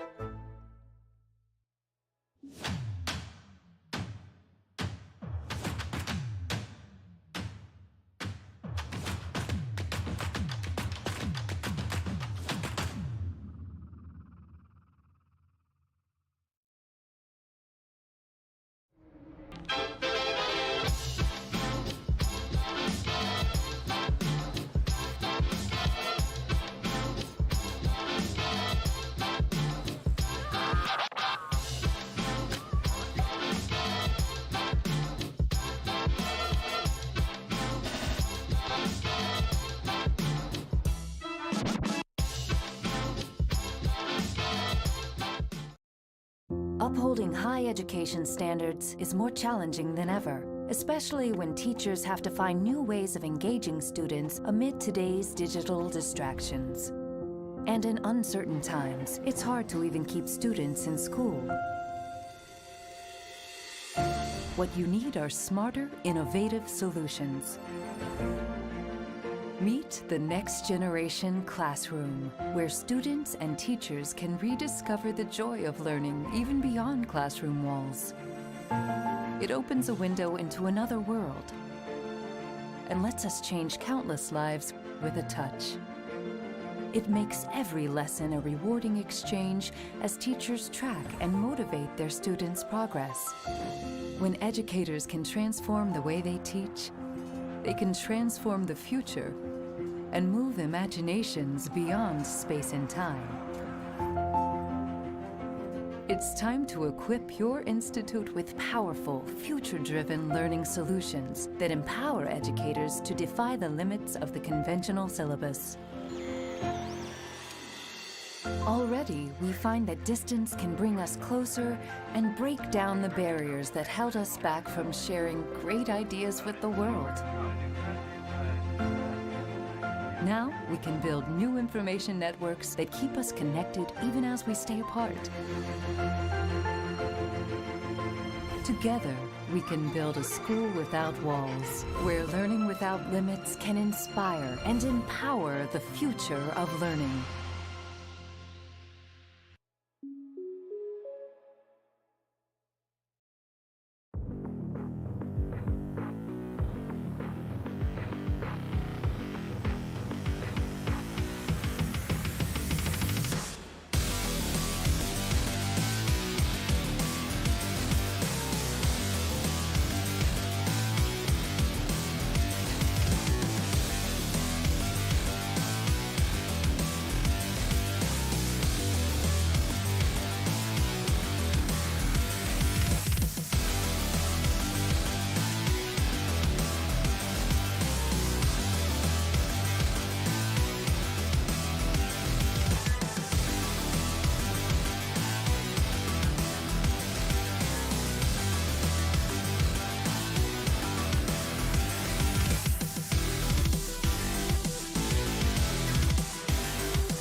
There we go, guys, and we are back and we are ready for, almost ready for our next match.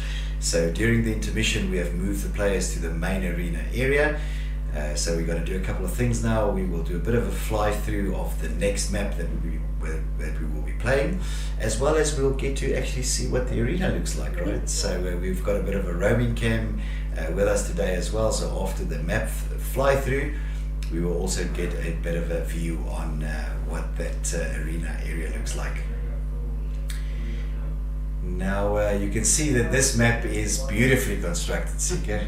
Absolutely beautiful. Of course, I'm a huge fan of cherry blossoms, so I really like that cherry tree that's in the middle there. And of course, we're also looking at a different time of day, so a little bit more dusky. Ooh, that's the moon, I think. I see our cameraman has decided to drop to the bottom of the floor, which was an interesting move. I don't know exactly how to comment that, to be honest.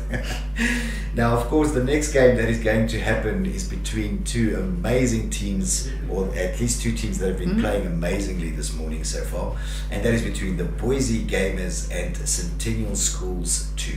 Now, the Boise Gamers, of course, the team from Pretoria, joining us here at Montrose today, so driven quite a bit of a distance to be able to play in the tournament today. Centennial Schools 2 up against Boise Gamers. Now, you can see we've just swap them around because of course they are readying up in the arena on a specific side. So the team being very agile here and giving us keeping us on our toes. And that is the next match, of course, between the Boise Gamers and Centennial Schools 2. Now, I'm not sure whether the roaming cam is ready.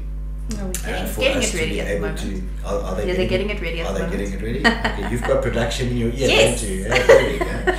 So the production team are telling us that they're getting that roaming cam ready for us.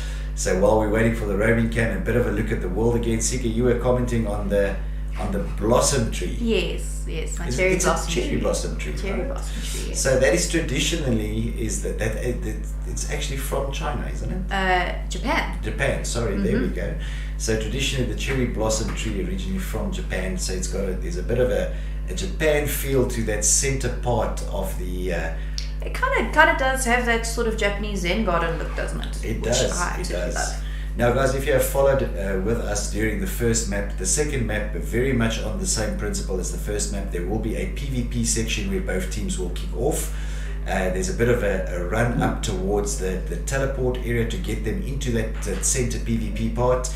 There will be some boxes and things where they again can collect some weapons, some bows and arrows and those sort of things. Oh, look at that pretty RGB in the middle there. There we go, some very nice RGB cute lights there. Our map builders went to the extreme to be able to build us these maps.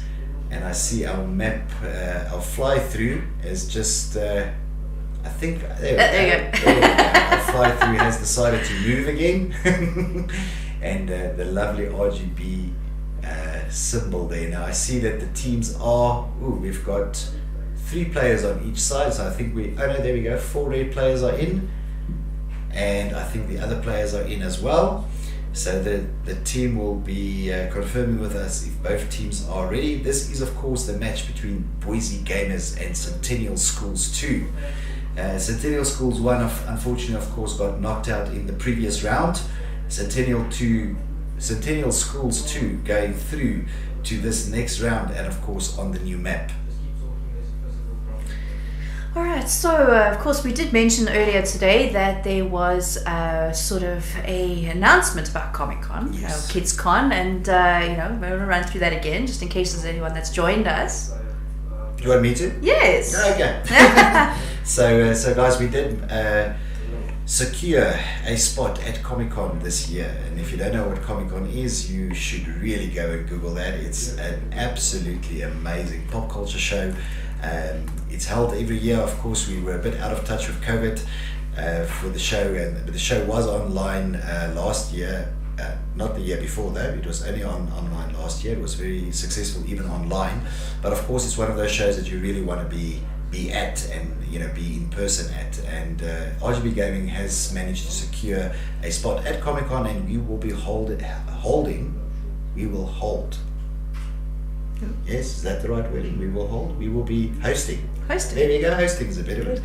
We will be hosting the largest primary school esports event that has been held to date. That will involve 16 schools. In the whole of South Africa. In the whole of South Africa, yes. That will involve 16 schools, different schools, different areas. We've tried to make a really good mix of it. There's seating for 1,600 spectators. It's going to be absolutely amazing, and we really look forward to that. And that will be from the 22nd up until the 25th of September. So it's running from the Thursday up until the Sunday. And if you don't have your tickets yet, they are on sale already, and that is through Howler. The Howler website, right? Now, of course, we will be giving away some tickets as well to schools that partake and so forth, and some spectators and things like that. And we'll be doing some stuff on social media as well. Yes, absolutely. Now, of course, the first 2 days is very much competition or tournament based, so that's the Thursday and Friday. The Saturday, there's some very nice and very cool stuff happening around Heritage Day.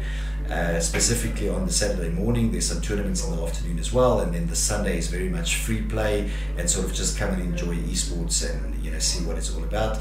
So it's going to be absolutely exciting, and we're really looking forward to that event as well.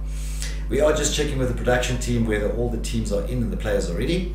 It doesn't seem. Right, it seems like we would need one more player, I think.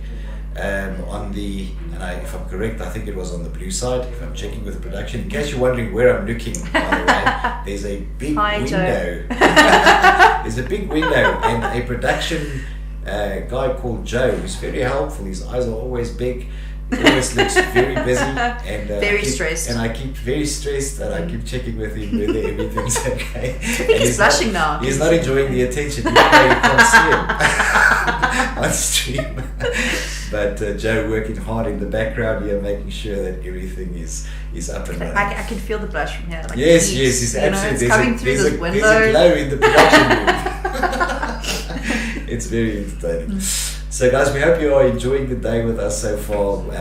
As things stand, we had to take that 10-minute intermission to be able to move the players across to the arena area. We are unfortunately still running about a half an hour behind. We are going to make sure that one player gets in, and then we can start on the next match. Now I'm having a very quick look here at the bracket for today. Of course, again, this next match being between Boise Gamers and Centennial Schools 2. The match after this, let's just quickly have a look at the bracket, will be between Montrose Mavericks and the Montrose Alphas. So those are two of the Montrose teams facing off against each other, and I think that is going to be a very good match as well. Of course, I'm going to take this opportunity to step in and remind everybody that up until Comic-Con we will be giving some sort of tickets away. So you do need to follow our socials though. Yes. So you're going to have to go and like us on Facebook, follow us on Twitter, have a look on Instagram, follow there as well. And if you are looking for the the links to all of that, I'll drop it again in the chat. But for those who are actually in the arena at the moment, you can follow us on LinkedIn, or just scan one of the QR codes you see around the arena. If you happen to see an RGB person walking around with an RGB shirt as well, it's a shirt that has this little star thing on it, then at the back of our shirts there's also a QR code there, and you can of course scan that. That'll get you directed to the website. The website contains all the information, all the links to our socials. It has today's bracket on as well, and as Sika said, she will be dropping the link tree in the chat today. So if you are watching us on stream live, then you can also follow our link tree and go and like and subscribe, and give us all the thumbs up and things like that. So I'm going to peer through the production window again and checking whether everything is okay. Alright, and now it seems we are waiting on one blue player. So guys, you have to be a little bit patient with us. We of course are working with kids, so sometimes getting them into the matches is a challenge by itself. So we will wait for this one more blue player. We are going to go to a quick ad break, just to give my voice a bit of a rest while we wait for that one player to join, and we'll be back in a few minutes when that player hopefully is on and we can get the next match underway.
two peas in a pod. You dealt a bad hand, I'm there seizing the cards. We'll never be separated till we see in the gods. We truth in my word, you I lie to never end.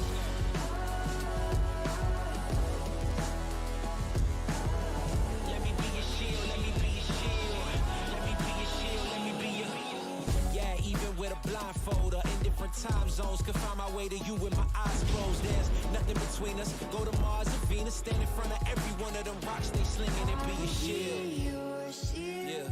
Yeah. In the fiercest battle, I'll defend you. I'll defend you.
two peas in a pod. You dealt a bad hand, I'm there seizing the cards. We'll never be separated till we see in the gods. We truth in my word, you I lie to never end.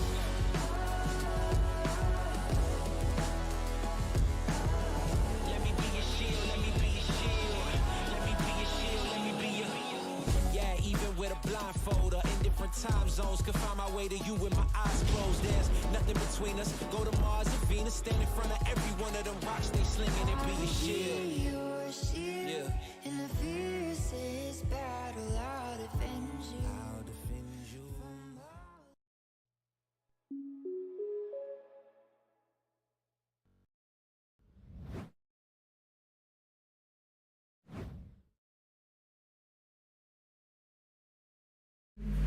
There we go. Good day, ladies and gentlemen, and we are back. So, I hate to report this, but there was a bit of a technical issue when we moved the students over to the arena side. That has now been rectified. The students have been moved back into the play area, so we should be ready to go. We're going to go to the game camera and have a quick look at the teams and to see if they are ready for us. Once we switch over to the game camera, it should be a few seconds. I think in the meantime, while we're waiting for those, I think it's the last 1 or 2 players to be signed in, we're going to do a bit of a map fly through, and we'll tell you a little bit about the map if we do that. So you can see the RGB map. This is where we left you off before the break.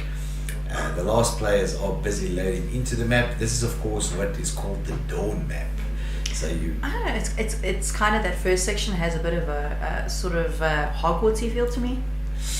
I think it's the hanging lights though. Yeah, it's possible. It's possible that it's got a bit of a Hogwarts. Is it Hogwarts?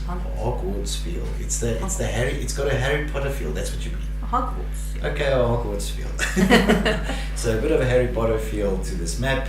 This is of course the cherry blossom tree in the middle, which is the PvP area. So the players, once they are in, they will transport into this center section of the map where some PvP action will happen. They will fight against each other. Then of course they will find some weapons and bread and things to restore their health, and that will allow them to then PvP for a longer period. Of course, once they've activated their puzzle beacons, that will allow them to head on into the maze sections of the map, and of course the maze sections contain all the puzzles. Now the idea of course in any of these maps is to get to the end of the map, which is the portal, and the first team reaching either the portal or if the teams run out of time, the team that has activated the most beacons will actually be the team that wins. So we're just checking with the production team whether the players are in and ready. Not yet, but it also does seem as though this is a harder map. There's a lot more maze to this map than the other one. Correct. This map does have a little bit more, let's call it maze. There's actually 4 different mazes on this map, whereas the other map only had an individual maze on each section. Now, depending on, of course, which beacon gets activated, will open a specific maze door, but they can actually open one of 4 different maze doors to actually go into. And of course, each of these mazes have their own puzzle sections, so depending on which maze you end up landing in will really determine the let's call it the puzzle elements that you then get. Yeah, so I mean, this definitely looks like a little bit more of a a little bit more of a challenge for the teams. And I know we've only had a few teams that have actually gone through and completed the previous map. So let's see how it goes with this one. I mean, it's going to be really fun. Now there you can see some shots of the player room at the moment. Now of course that is not the arena that was set up earlier this morning. It seems that there is some connection issues within the arena area, so the players have all been moved into the player room, and you can see the setup there and the teams getting ready and getting all excited. There's a lot of talking and communicating going on, and you can see also the staff at the back there managing and sorting out the players and getting them loaded into the maps. So pretty exciting seeing the kids readying up for their match. There we go. So guys, we've talked a little bit about Comic-Con today and the future opportunities and what's happening today here at Montrose. We've got a couple of schools, joining us today at Montrose as well. So of course, those welcome to those schools as well. But then the one thing that we haven't talked about today is the prizes, right? So we've got some very, very nice prizes for the first 3 teams today. The prize value probably in the region of about 7,000 Rand for today.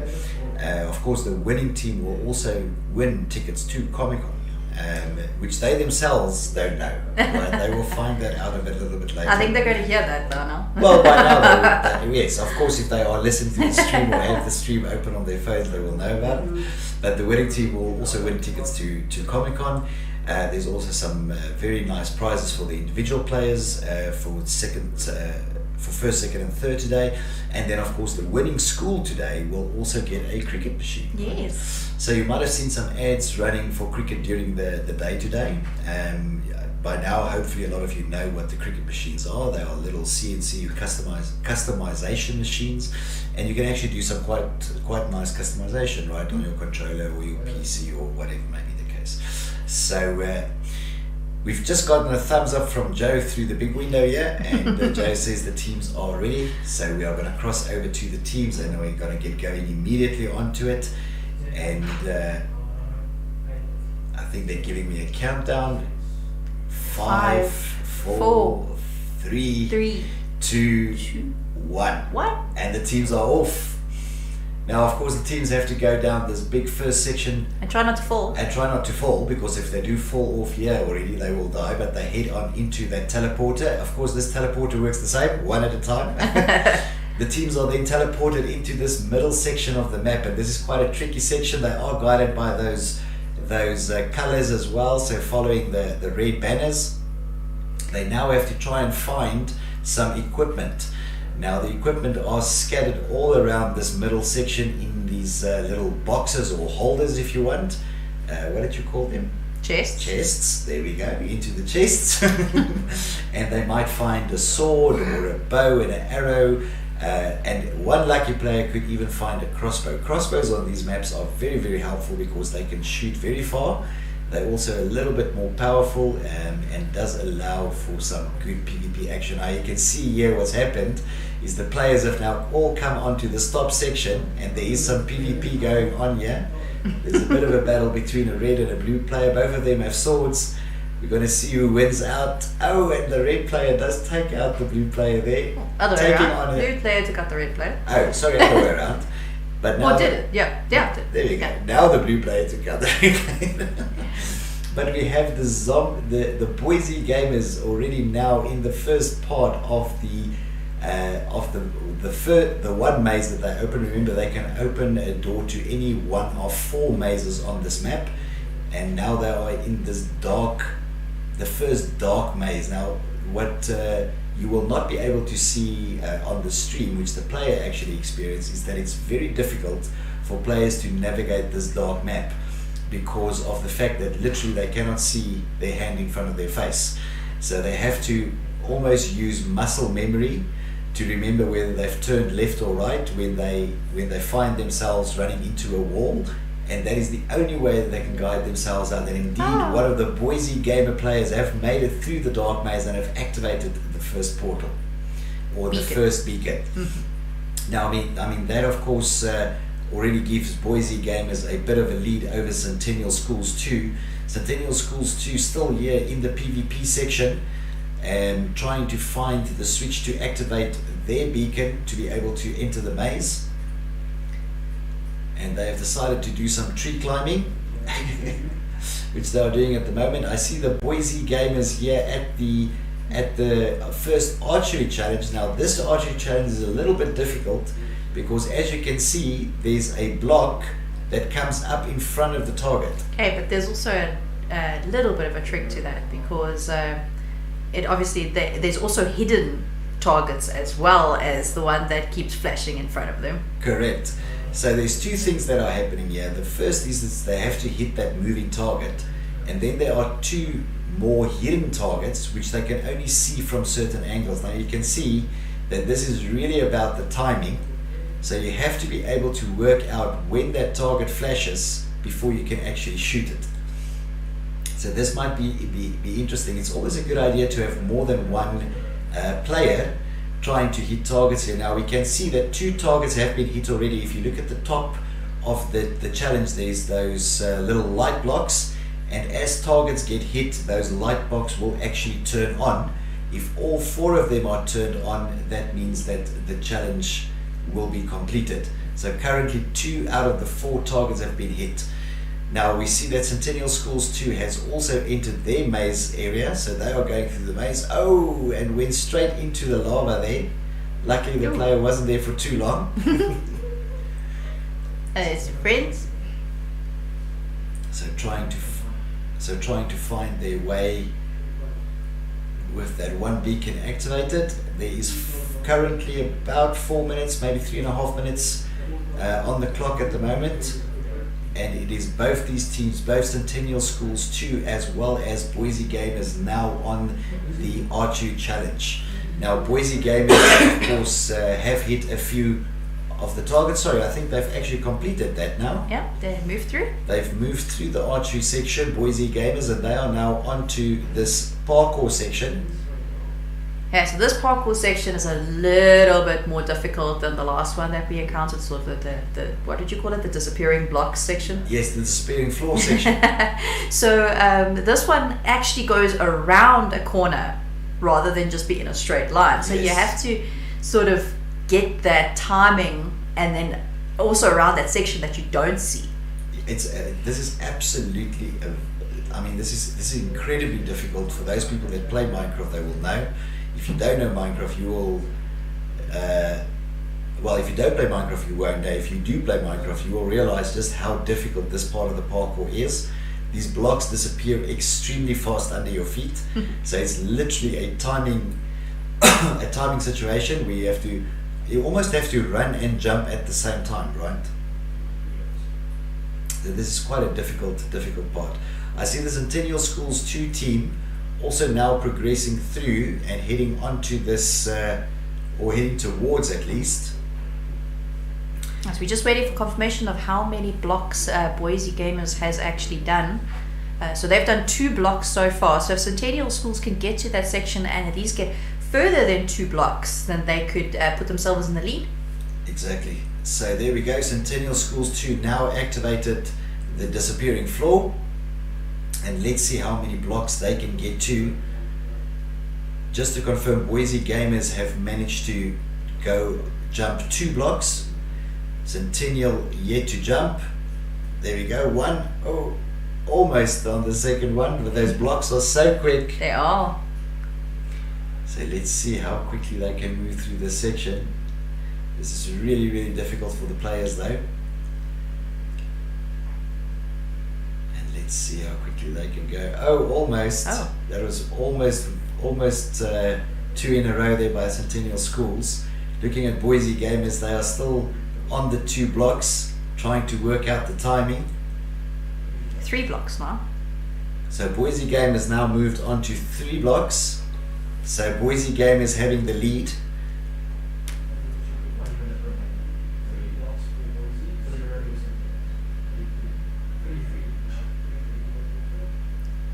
So just had confirmation that we have 3 blocks each for Centennial as well as Boise Gamers with the clock counting down.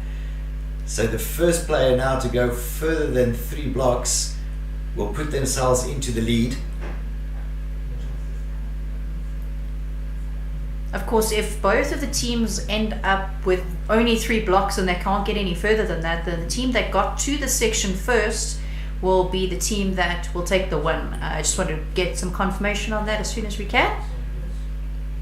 Now, of course, I believe that was Boise Gamers who got I think so. into the lead so. first.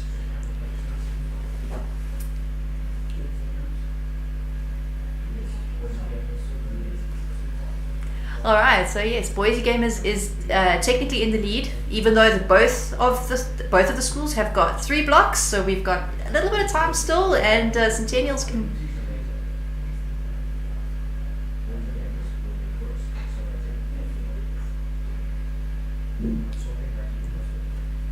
So the timing is running down. It's the last few seconds. And it's 5, 4, 3, 2, 1. There we go. And that means that Boise Gamers will take the win. The reason for that is that Boise Gamers, of course, reached the parkour section first. Both of these teams were on 3 blocks each. And in the case where both teams are on 3 blocks, the team that got to the parkour section first will take the win, and that is then in this case Boise Gamers. So well done to Boise Gamers taking the win there, and that was of course the match between Boise Gamers and Centennial Schools 2. Now of course today is a double elimination, which means that a team has to be eliminated twice before they exit the competition. So even though Centennial Schools 2 did not manage to win that round, they are not knocked out as yet. They have to be eliminated twice. Boise Gamers will go through to the next round, and they will face either Montrose Mavericks or the Montrose Alphas, depending on who is the winner of the next match. So we're going to put up the standings for you on the screen here. Now again, this is the standings of the brackets so far. If you are following us today on either YouTube or Twitch, or one of the channels that we are streaming on, or you've clicked on Seeker's link earlier with all the social links, you will be able to see this bracket on screen with us as well. Alternatively, you can go to the website, which is www.rgbgaming.co.za.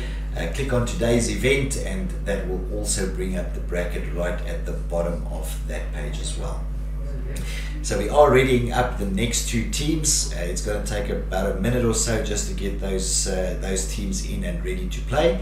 So we will go to a very short ad break while we wait for those teams to ready up.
There we go, guys, and we are back, and the new team has loaded in. This is, of course, the game between Montrose Mavericks and Montrose Alphas.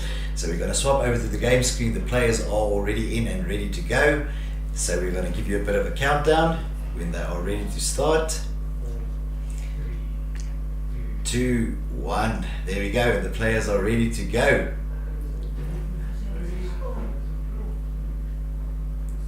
Yeah, there they go. They figured out that they could jump down there without dying. And they're heading down to the portal area. It's the Montrose Alphas first into the portal area, porting them into that middle section where they need to try and find those little boxes with some equipment in. And this will, of course, again, as I said earlier, be some swords, bows, arrows, anything that they need for the PvP section. Bit of a tricky ladder up here. They managed to get into that section fairly quickly. So now let's see if they can find some weapons. They can very quickly activate that beacon, and once the beacon is active, that will open up the puzzle section for them. So Montrose Mavericks, let's see where they are. They are on the side here. There we go, and I think the puzzle section for the Montrose Mavericks has been opened. Let's see whether the Alphas are going to get to press that button as well. I hope they know where to press the button. It's at that blue, there's a blue little plate there. If they get onto that plate, the button is right in front of them to be able to open their portal. They are guided by their colors as well. So there we go, I see one of the blue players see it. They are going to press the button, and that will take them to the maze, of course. So Montrose Alphas now into the maze section. Looks like Mavericks have found their button as well. They're going to transport. There we go. And Mavericks are into the maze. So again, a bit of a neck-on-neck race here. Let's see how fast the Alphas can go versus the Mavericks. They are, of course, looking for this very first part of the map, or part of the puzzle, which is the dark maze. And it is now the Montrose Alphas moving into that dark maze. Very difficult for the players again, because it's really about actually knowing when you're stuck. But the Montrose Alphas moving very quickly and activating that beacon. Yeah, very quickly moving through that maze. So the Montrose Mavericks still looking for that dark maze section. On their side, the Montrose Mavericks now moving on, and they are going to be moving on to the very, very difficult arrow section. Or the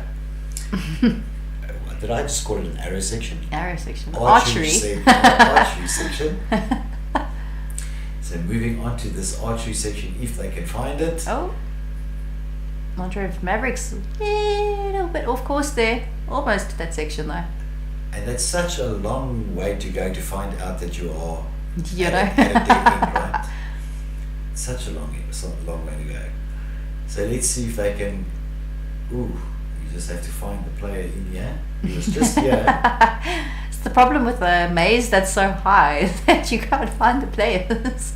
Well, the cameraman has to keep a real close eye on the player, because otherwise they just go missing, because these walls are so high.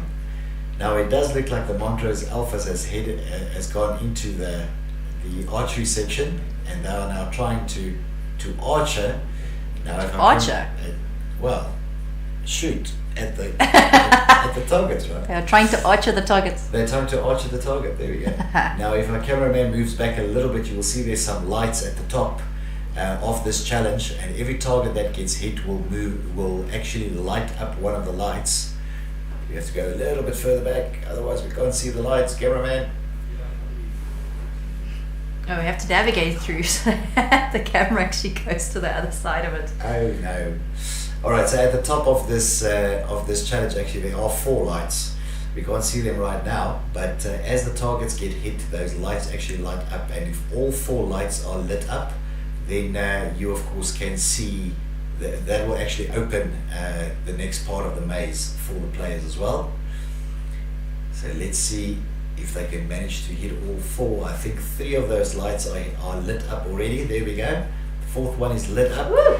and the players move on to the next section. Now this is of course probably the hardest section on this map, which is the section of the disappearing floors. And as with most of these maps, the parkour sections are extremely difficult. Now just I think guys, this one is the disappearing floors around the corner. yes, that is exactly this one. Now, of course, just to reiterate the rules again for you maybe joining us for the first time on these sort of maps, or exactly how this sort of ruling works on these maze maps. If both teams get to the disappearing floor section at the same time, then it is up to the first team to cross the most number of blocks within that parkour section. If both teams happen to cross exactly the same amount of blocks, the win will go to the first team that reached the parkour section. So that is the way that the win is determined if they run out of time. Now, of course, ideally, you want the teams to actually cross the parkour section so that there's no timing element attached to it. But of course, that is very, very difficult, especially on this map, since the parkour section actually sort of goes around a corner and it's not really visible or easy to see. Oh, looks like Montrose Alphas made their way all the way back to that archery section. This is the issue with these mazes, right? Once you've almost forgotten where you've turned left or right, it's very possible to actually turn around completely. You can literally go around in circles. Yes, you literally go around in circles and try and or end up in a spot where you were already. So Montrose Mavericks at the moment still in the maze, looking for that archery section, which they haven't managed to locate as yet. Montrose Alphas now looking for the parkour section, which is a little bit difficult as well. Let's see if they are heading in the right direction. It does seem that way. Let's have to wait for production to let us know how much longer we have still on this round. And Montrose Alphas gets to the parkour section. Now there is only 1.5 minutes left on this map, so not a lot of time to be able to get through this parkour section. At the moment, the Montrose Alphas in the lead, being at this parkour section already, and I believe they've already jumped one block, so they have a good lead at the moment, considering the fact that the Montrose Mavericks still need to find the archery section, which I believe they are heading onto now. They are getting closer. Montrose Alpha is now confirmed on 2 blocks, so opening up a bit of a bigger lead there. We've got about 1 minute left. I'm going to ask the team to give us a good indication on when there's about 30 seconds left on this map, and we will let... there we go, 30 seconds. 30 seconds. As I said that, they confirmed for us 30 seconds. So we'll give you guys a 5 or 10 second countdown. At the moment, it is the Montrose Mavericks at the archery section. They are trying to clear that, but the Montrose Alphas in the lead at the moment here on the parkour section, having cleared 2 blocks. And we have 8, 7, 6, 5, 4, 3, 2, 1. And that means that the Montrose Alphas take the game. They are the furthest down the map. They have also jumped 2 blocks on the parkour section, with the Montrose Mavericks getting a little bit stuck there in the archery section, but still managed to get 2 of those targets done as well. So very, very well done there to the Montrose Alphas. They of course now move through. If you're following us on the bracket, the Montrose Alphas will move through facing the Boise Gamers, which is going to be a very interesting match when we get to that. Of course, the next match, or the next match in this section, will be between the Emerald Empires and the Enslayers. Yeah, and of course that's also a lower bracket match, so one of those teams will be going home. Correct. So this next match being important for exactly that reason. The Emerald Empires as well as the Enslayers have been eliminated at least once today. This is a double elimination tournament, which means that your team has to be at least twice before you are actually knocked out of the tournament. And both these teams, the Emerald Empires as well as the Enslayers, being eliminated once today, so this for them is a elimination match that will happen. So you can see the bracket being updated at the top there, and we have now there in match 11, which is the match after this one, the Montrose Alphas versus the Boise Gamers. We're going to go to a very quick ad break again as we wait for the next team to ready up. It's going to take about 2 minutes, maybe 3 minutes. We are trying to move along a little bit more quicker to try and stick within our time. We are unfortunately still running about half an hour behind because of this morning's technical issues, but we are trying to make that up as we go along. So we'll be back with you after the ad break.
There we go, guys, and we are back, and of of course, we are ready with the next team, and that match is the match between the Emerald Empires and the End Slayers. Now, this is a elimination map or elimination game, and we're going to go to game camera. I believe the players are already in and ready, and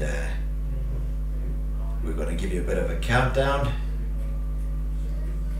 5, 4, 3, 2, 1, and the players can go. And they head down this section towards that teleportation. There we go, and they run. Let's have a look. The Enslayers. Ooh, and I see that one of the Enslayers players literally came out of the portal and fell straight down the map. So he's going to have to come back from that direction. Oh, that player decided he wants to go completely somewhere else. Now, of course, the bottom section of this map is not a good place to be because of not only is the teleportation button at the top, but also all the weapons are at the top. So that player will have to come back all the way up to not only find some weapons, but also find, you know, where the little teleportation map is. And for some other odd reason, the players love going up this tree area, right? But of course, there's some weapons there in the middle, in some hidden boxes underneath the water. Well, in some boxes, because some of the boxes have got nothing inside them. Exactly. I see the red players have found the teleportation button, so we have the first Emerald Empires players in the maze area, and I think he might wait for a friend or two to join him. The Enslayers team is still in the center PvP section. Should be looking for the blue indicators to see what the next step is. Correct. So they are guided by these colors, and we have the Emerald Empires already in the first dark maze.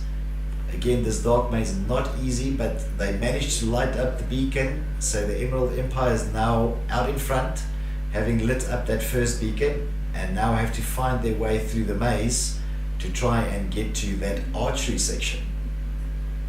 Now this, runs into the lava. Run away. Run back.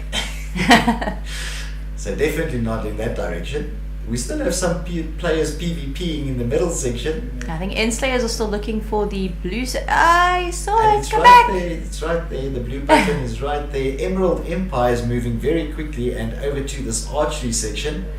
Now I like this camera view because we can of course see the lights, and as those targets are hit, those little lights will actually sort of light up at the top, and what you will see is that, of course, if all 4 of those lights are lit, that opens up the back of the archery section, or the gate into the next section of the maze. So let's see how quickly the Emerald Empires can do this part. Enslayers are now into the maze section. Oh, there we go. 3 lights lit up for the Emerald Empires. Now, of course, on this map, even if you are good at the archery, it doesn't mean that you are automatically going to win. The reason for that is that after this archery section, the players have to find that very difficult parkour section, which the Emerald Empires have done very, very quickly. So at the moment, they have opened up that lead. Enslayers now looking for that archery section. So Emerald Empire is trying to take a bit of a shortcut there, go through the bottom of the section. They have to make it through to the top there. Got to get their timing right. Yeah. That first block is very annoying though, because as you step onto it, it disappears. It disappears so quickly. Alright, so Emerald Empires have gotten.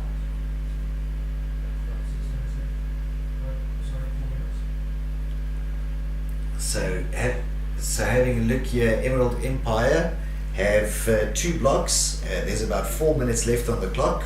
Enslayers have not managed to reach that archery section here. So Emerald Empires with a good lead. 2 blocks in the disappearing floor. Enslayers now still in this dark maze section, but will manage to make it out and light up that beacon. So they will be on to the archery section now. Hopefully they can get there and do the archery very, very quickly. Emerald Empire's on 2 blocks on the disappearing floor at the moment, so in the lead. So it looks like Emerald Empires have gotten 3 blocks now. So N-Slayers will need to get through the archery section and do more than 3 blocks if they want to overtake Emerald Empires for the lead. So Emerald Empire is looking very strong here at the moment. I see they've calmed down a little bit in terms of the timing.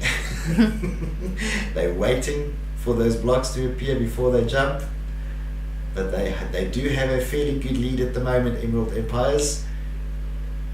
They've managed to move very quickly through that archery section. They are on 3 blocks on the disappearing floors. N-Slayers still in search of that archery section. If they do find it, it'll mean that they will have to do the archery section and do at least 4 blocks to take the lead from Emerald Empires. Oof, and that floor opened. It's almost. As he ran past it, that floor opened behind him and he missed it. So Emerald Empire is still here on 3 blocks. N-Slayers looking for this archery section, finding the maze very, very challenging at the moment. But they are heading in the right direction.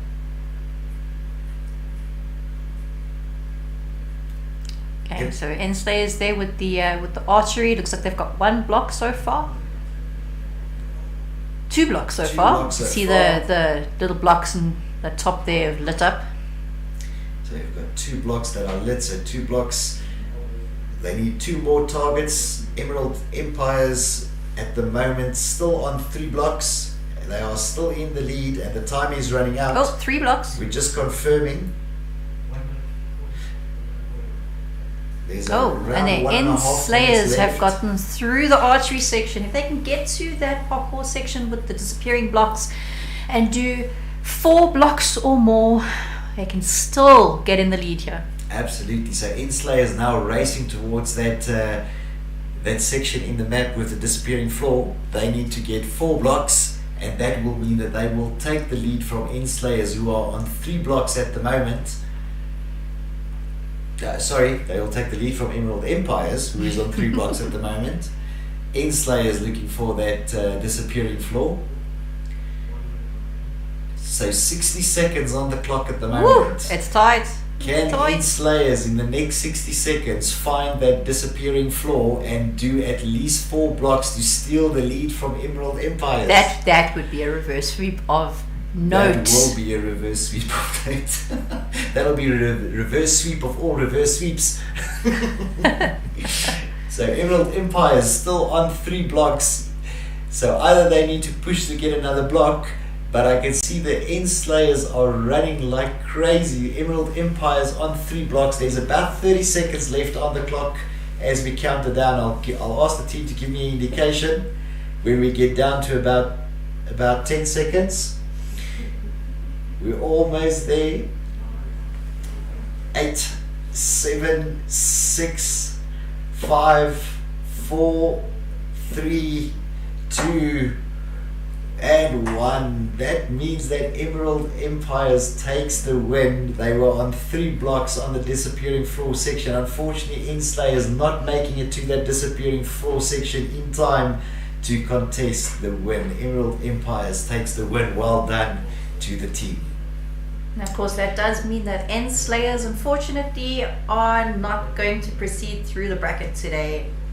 Correct. So that, of course, was an elimination match. That is the second or the double elimination for N-Slayers. They unfortunately leave the competition for today, which means that Emerald Empires moves through to the next round. Now, as you if you were watching with us previously, you would know that Montrose Alphas and Boise Gamers are the first semi-final match that was set up for today, and of course now Emerald Empire in the lower bracket going first into that position. The next match that will be played will be between Centennial Schools 2 and Montrose Mavericks, and the winner of that match will of course set up the second semi-final match for us. So quite exciting.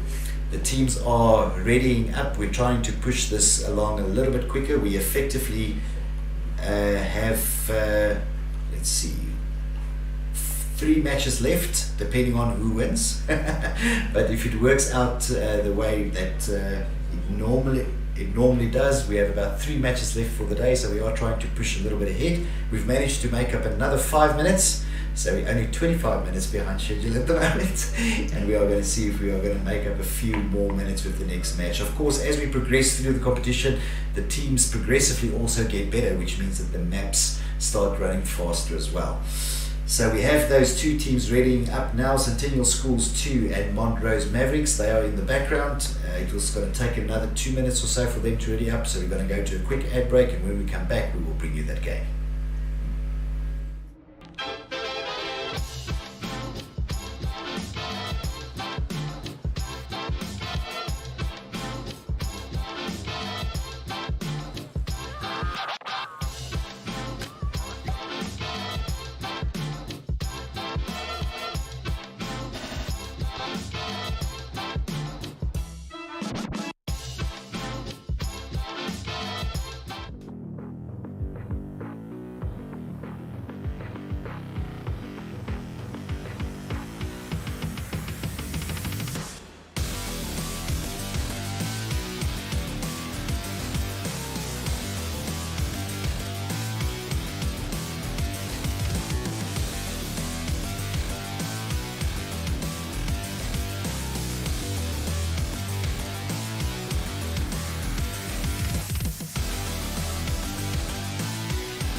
There we go, guys, and we are back. The players are in the match and they are ready to go, so we will be switching to the game camera to show you those players and give you a little bit of a countdown.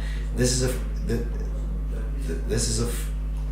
of course the setup for the second semi-final. The match will be between Centennial Schools 2 and Montrose Mavericks. And that team will go on then to play the Emerald Empires for the chance to go through to the final. Absolutely. So the Emerald Empires, they had a very good game previously. I mean, these guys did some really good archery, although I must tell you the best archery for the day that I've seen was definitely from the Boise Gamers. I mean, there was that match where they like literally within 30 seconds did the entire archery challenge. So let's see how this archery challenge goes. Of course, this one is a little bit more difficult because this archery challenge has the disappearing targets, right? So as these targets, well, they don't really disappear. They don't disappear, they're kind of covered. They get hidden by blocks, So you of course have to time it perfectly, because otherwise you shoot when there's a block in front of your target, which is a bit of a problem, right? And we've seen those little blocks get a lot of arrows in them. Yep. Right, so we are already crossing over to the game camera for you. We'll give you a 5-second countdown, and then we will get the game underway. 5, 4, 3, 2, 1. And they're off. And we're running with the Montrose Mavericks on the main camera. They are heading down to the teleport section, and one by one they teleport into that PvP area. Now, of course, in the PvP area they have to get some equipment, and the equipment consists of weapons and swords, and there could be some bows and arrows and things in there which they need for the PvP section to be able to take out the other team. And once they have that also equipment, some bread, just in case they do get attacked. yes, in of the course, PvP also section. some bread. But I see the Centennial Schools 2 team taking no nonsense here in terms of first trying to find equipment. They are heading straight into the maze, and to some extent you have to think that strategically this could be a good move for them, right? I think so too. I mean, it's all time based, right? And I mean, you have to get to the And the sky door. yeah, did so well getting into the maze and then ran straight into the sky door. You know where that's from, right? Yeah. No, actually I don't. It's from Game of Thrones. Oh yes, it is from Game of Thrones, you're right. Right, so we've got Montrose Mavericks and Centennial Schools 2, both here in the dark maze, both making good progress, and both of them almost simultaneously lighting up the beacon. This is gonna be coming out on the mad other stuff. side. There we go. And now chasing through both of these teams to the archery section. No one wants to go home. No, absolutely. Because of course this is the last lower bracket matchup. So the team that doesn't make it through, or the second place team here, will be going home, unfortunately, because it is a double elimination, and both of these teams have been eliminated once today already. Correct. So Montrose Mavericks going all the way around and deciding to go to the other side, while the Centennial Schools 2 team has now found the archery section and are already firing at those targets. They have one block target. already. Yep, one target active already. Oh, two. Montrose Mavericks now also getting to the archery section. So let's see how quickly this archery goes. Montrose Mavericks have one target active. Centennial Schools 2 now 3 targets active. Yeah, we're gonna have to keep a close eye on these teams to see who gets to where first. Oh, and Centennial Schools Team 2 manages to open up that archery section first. They trigger off their beacon, and they will be heading off into the parkour section now. Now, unfortunately, we've not seen this parkour section actually being completed today yet. So let's see if Centennial Schools 2 could be the first team to do that today. Alright, so they are the first to the sort of disappearing blocks section. So if it comes down to it and both teams have the same amount of blocks, then they are basically in the lead already there. They will take the win. So the only way that the Montrose Mavericks can now overtake them is getting to that parkour section and actually jumping more blocks than the Centennial Schools 2 block, or completing the parkour section before them. Yes.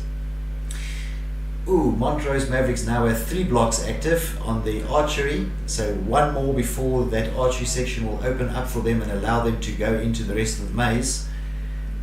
Just confirming with the team, but it looks like Centennial Schools have actually cleared 2 blocks now. So Centennial Schools now on 2 blocks. Montrose clearing the archery section. There we go. So they will now head on to the parkour section. Centennial Schools 2 now on 2 blocks, with the Montrose Mavericks coming up on this parkour section. If they can do 3 blocks, they will take the lead from Centennial Schools 2. Well, we've had a few teams that have actually struggled to even find this section so far. So, Montrose Mavericks kind of went in a bit of a circle there now.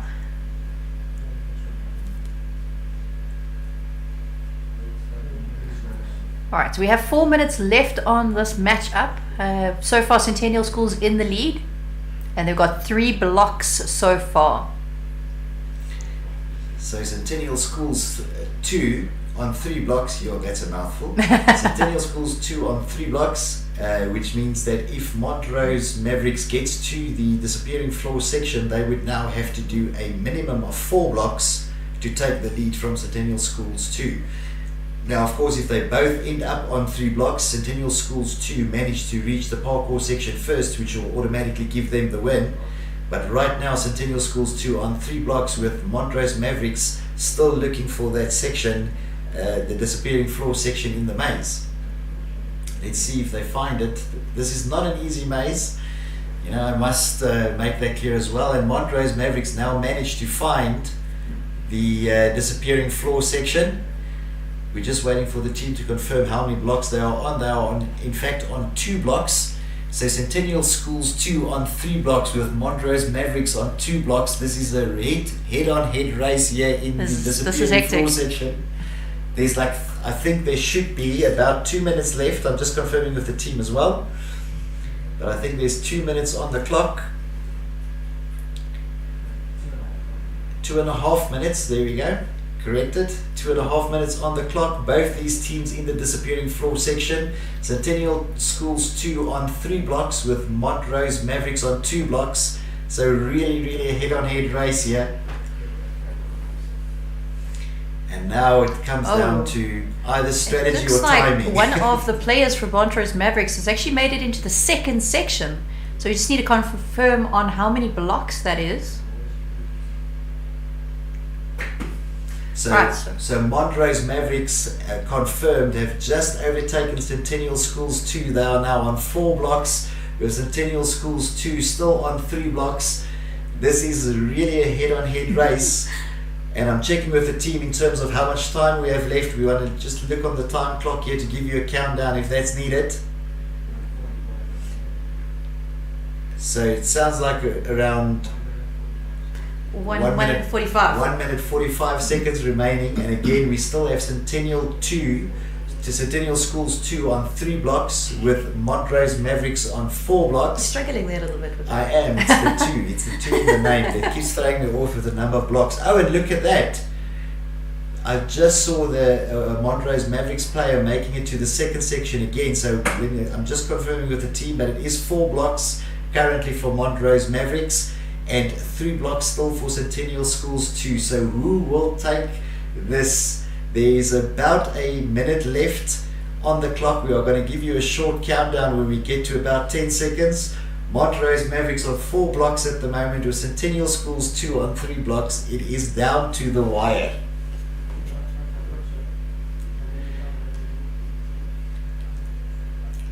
Oof. And the player just drops off the end there. So Montrose Maverick on 4 blocks, Centennial Schools 2 still on 3 blocks, and I'm keep checking the production window just to make sure when we get to that last seconds of countdown. I think we are going to get to the countdown very shortly. There's about 20 seconds remaining, and the scoring still the same, which means that at the moment the Montrose Mavericks in the lead with 4 blocks versus the 3 blocks from the Centennial Schools 2.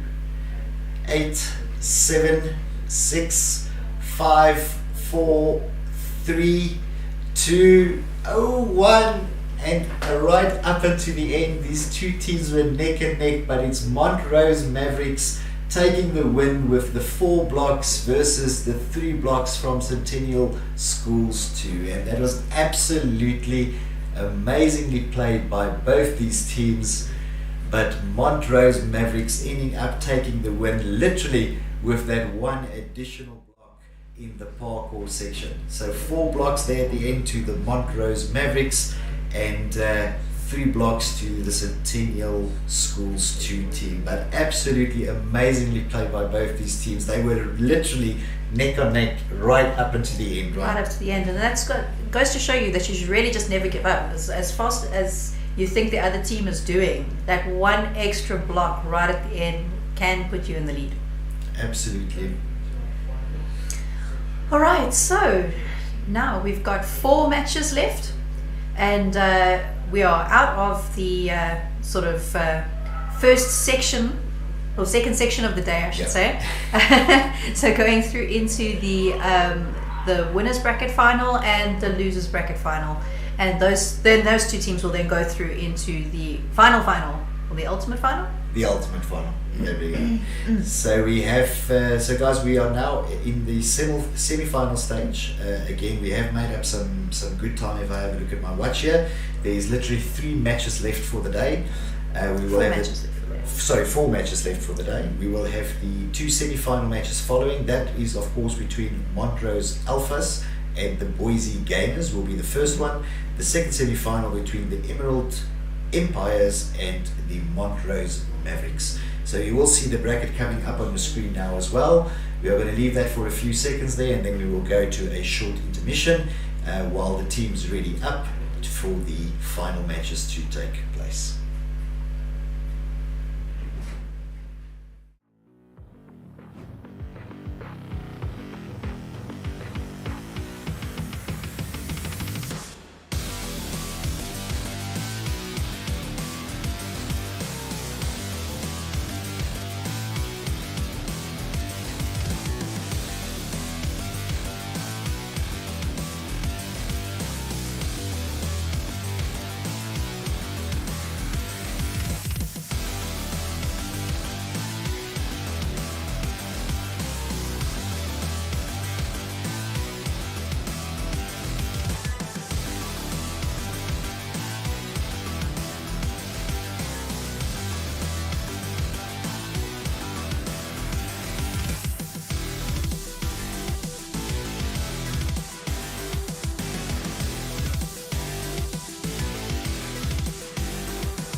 together, we two peas in a pod. You dealt a bad hand, I'm there seizing the cards. We'll never be separated till we see in the gods. We truth in my word, you I lie to never end.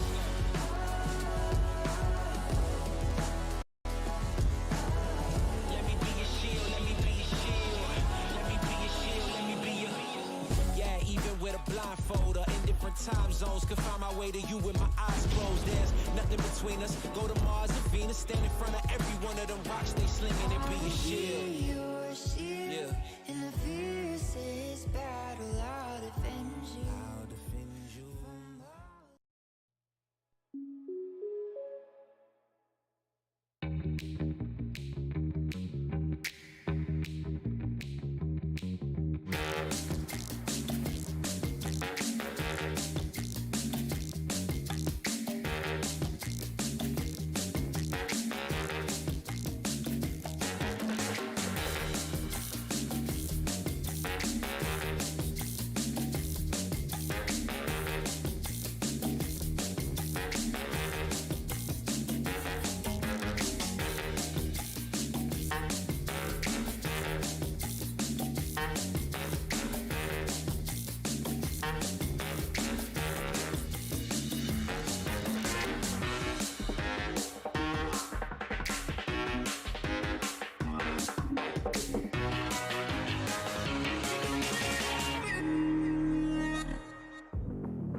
There we go, guys, and we're back. We apologize for the slight delay during the intermission. We had a bit of a query and we had to check the results of the previous match with our third umpire.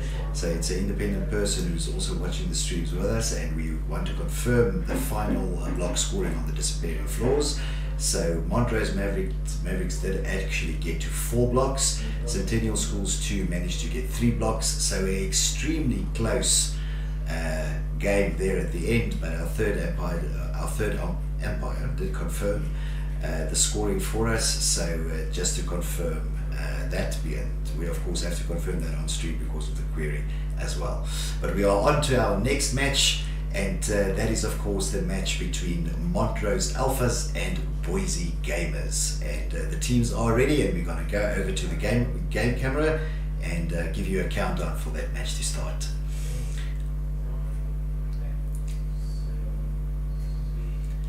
5, 4, 3, 2, 1, and the teams can go. Now of course this is a brand new map that you are looking at as well. It's a little bit darker here in the beginning until we get down into the teleport section. So again, the same setup as previously. They will teleport into a PvP area, which will allow them to pick up some blocks and materials and things. They then have to go up in this very first section, surrounded by those beautifully constructed light rings, and make their way to the top of the tower. Now of course during the march to the top of the tower, which is the same route for both teams, they can of course also apply PvP tactics by knocking off players off the tower and making sure that players drop to the bottom before the other team gets to the top first. So they are really moving quite fast up this area. They are guided by those colors. You'll see the banners, the blue and the red banners guiding their directions. And you can see that sometimes there's a blue and a red banner right next to each other, which means that they will cross paths on their way up this tower. Now, Asika, when they get to the top of the tower, what do they have to do? Well, if you have a look there is obviously they split off and they take their own routes there. They go through into the maze section. So again, lots of traps and sort of secret areas that they have to get through. And of course, they've got to get through there and find levers, if I'm not mistaken. Correct. For the next section. So now moving through this this maze section, this section of the maze is a little bit more difficult because, as you've noticed, that periodically as we've gone through the maps, the lighting has become darker and darker and darker because we actually started playing in the morning and the maps reflected as such.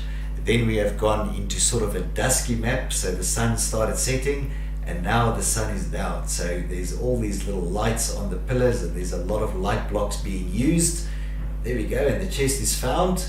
Now that is of course levers that the players find in those chests, and they now have to use the levers to open up a different part. Well, they have to figure out first of all where the levers go. Correct. Once they figure out where the levers go, that will open up the next section of the map for them. And I see that both these teams, Montrose Alphas as well as Boise Gamers, are pretty much in the same section within this map. It's now just figuring out where these levers need to go so they can pass through the next section of the map.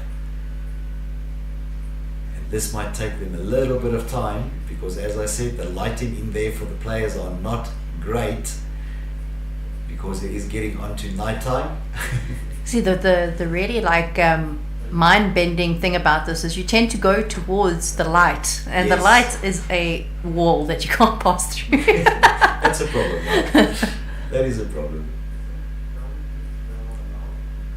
So both these teams in this puzzle section, in this maze section now, both of the teams have actually found their levers already. They now just need to find where to put those levers to be able to open the next part of the maze. Right, so there are very specific places where those levers have to go. They don't just they can't just use them for anything. So specific levers have got to go in specific spots. Now, of course, the thing that this teaches players is to really observe their surroundings, right? Because you will see that everywhere in the map or everywhere in this maze, there are these, let's call them taller sections that the players can actually use as guides, right? Mm-hmm. So they can actually use them as, I almost want to say, landmarks to guide themselves whether they were at a particular section or not. Now, I see that the Montrose Alphas have managed to secure one lever already. And if our cameraman flies past there again, we can probably have a little bit of a better look at that lever section, and you can actually see the number of levers that have already been put in place. And I can see that there are now 2 levers in place already for the Montrose Alphas. We'll check on the Boise Gamers side. Oh, 3. There we go. 3 levers, and the Montrose Alphas have managed to open the next section of the maze, so they will head through to the next section.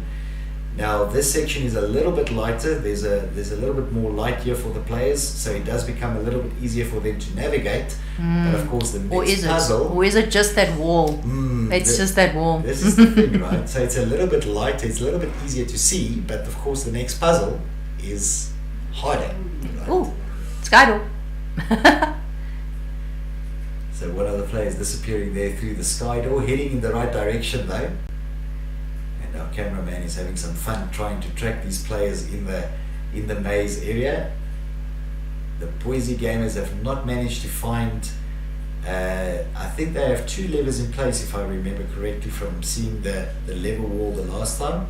If we move past it again, we'll see it again. Okay, so Montrose Alphas is now on to the next section. So this one is a bit of a tricky one. Right, this is very hard. Now I think he's going back to find his friends and tell them where to go. Which he's going to need. There we go. And that sky door keeps opening every time they get close, right? So Alright, so this section is the upside down. This is the upside down. So if you are looking at the screen, guys, you will see that the entire area has been built literally upside down. So not only does this confuse the players, but it also makes it very disorientating for them to work in an upside down space. Now the way that this works is that they, in that very first box, they find a bow with 3 arrows.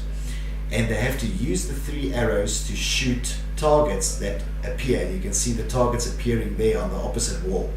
Now if they shoot the targets, the more targets they shoot, the more of the floor will start appearing. And that will allow them to move on to the next section. Now an interesting thing has just happened, and this player should be very careful that they don't fall off on the opposite side, because if they do, it will mean actual disqualification for Montrose. Luckily he jumped off on the right side. They can't actually get through that piece there.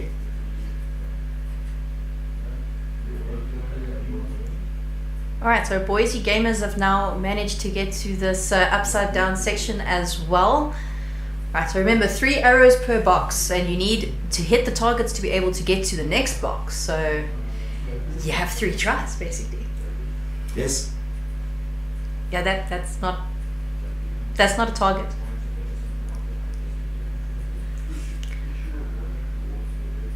So Boise Gamers, let's see quickly if they are able to hit these targets.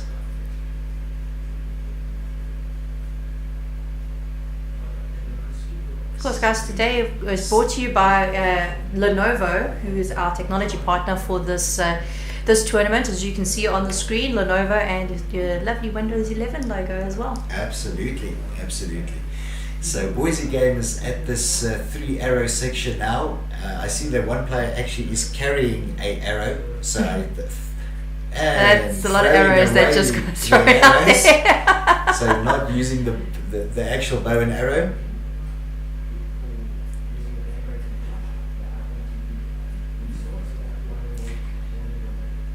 Okay, so we've just received confirmation now, and this is actually what we were waiting on.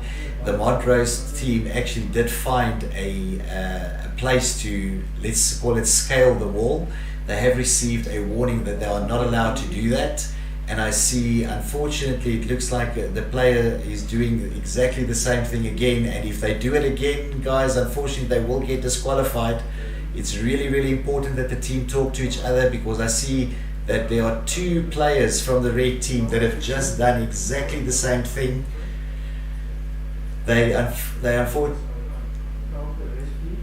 Unfortunately they did receive a warning to not do that. They were teleported back to the beginning of that challenge, and unfortunately the players used exactly the same glitch, then did the same thing, and unfortunately that will disqualify the Montrose team from the competition, and that is such a pity after they received that warning. So and by they had default, such a good run to get there. They did. In such they good had time. An absolutely amazing run up until that point. Again, they used that wall scaling, which they were warned against once. They were teleported back to the beginning of the challenge, and unfortunately they used that game glitch again, and the moderators have determined that unfortunately that instigates a disqualification after the first warning. So by default, the Boise Gamer team does take the win and will move through to the next round. They actually did quite well, though, Boise Gamers. I mean, they got their, they got 3 blocks there already. They did do quite a nice job of actually advancing on that one. So again, guys, just to explain to you exactly what happened for those of you who are not familiar with Minecraft and the rules, there are certain, let's call it areas or game glitching areas available to players. If you do get players that, for example, are very good on parkour, they might find these glitches within the map. That glitch was exploited by one of the teams. The team was teleported back to before that challenge actually started. They were given a warning. Unfortunately, there was 2 players who used the glitch again, which unfortunately constituted into the disqualification of that team, and by default Boise Gamers then took the win because of the disqualification. And to be honest though, I'm not sure why they used that glitch at all. I mean, they were having an amazing run up until that point. They were ahead actually. That's probably just It could it wasn't intentional. It was. It could completely be that unintentional. it wasn't intentional. I mean, it could be the excitement. Yeah. That they saw a way to get over this wall, and maybe something like that. But that is unfortunate. It is part of the ruling. So by default, again, Boise Gamers will get the win, and they have moved on to the next match. We will go to a very quick break quickly while the next two teams are readying up, guys, and those two teams, I just want to confirm, will be Emerald Empires and Montrose Mavericks that will play the next team.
There we go, guys, and we are back, and we are about to look at the next match, and that will of course be the match between the Emerald Empires and the Montrose Mavericks.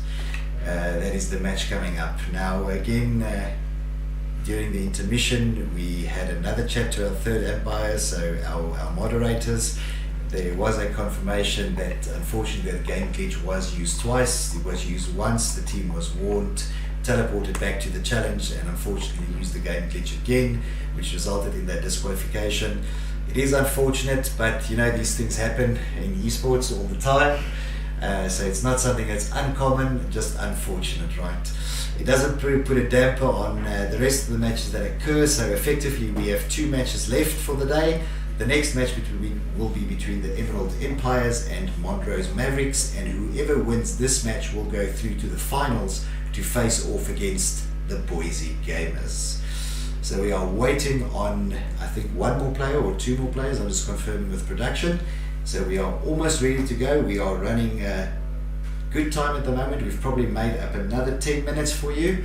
So about a half an hour behind still, but we've managed to, especially after the technical issues this morning, managed to catch up very nicely and getting there, right? Sika, how are you finding these new maps today? I'm loving these new maps. They're tricky and they're exciting and hard. They are hard maps, right? So these are not easy maps to play at all, especially the archery sections. Generally speaking, I enjoy the archery sections because it requires a lot of sort of skill when it comes to the archery. Mm-hmm. But remember that there's also drop of the arrows, there's arrow and drop, take that into account. Yeah. But I think what makes these archery sections especially interesting for me is the fact that sometimes the targets are covered up, or the targets are moving, or whatever maybe the case, right? So the production team has just confirmed for us that we are indeed ready. So we will switch over to the game camera for you now and have a look at those teams that are ready, and give you a bit of a 3-second countdown, and they are ready to go. So 3, 2, 1, and the teams can go. They head on into the teleport section, which takes they've learned one at a time. We just calm down. Exactly, that this has to be one at a time for it to work. And they head on straight into this PvP section in the middle of the map. They of course have to now go all the way up this tower, and during their path up the tower they will find boxes, and there's even boxes at the top, or chests as Sikari likes to refer to them. And these chests contains all sorts of things. Swords. Like, have you never played an MMO? Yes. Yes, this is a MMO race, isn't it? Yes. So we have both teams heading up the tower, Montrose Mavericks as well as the Emerald Empires. I keep wanting to say the Emerald Embers. I don't know why. I don't know. I think it's my eyes reading embers when it actually says Empires on the screen, right? That is strange. Oh, some PvP going on here. Replayer gets knocked off a little bit. Luckily not too far. The ladder is right there. He can get right back up.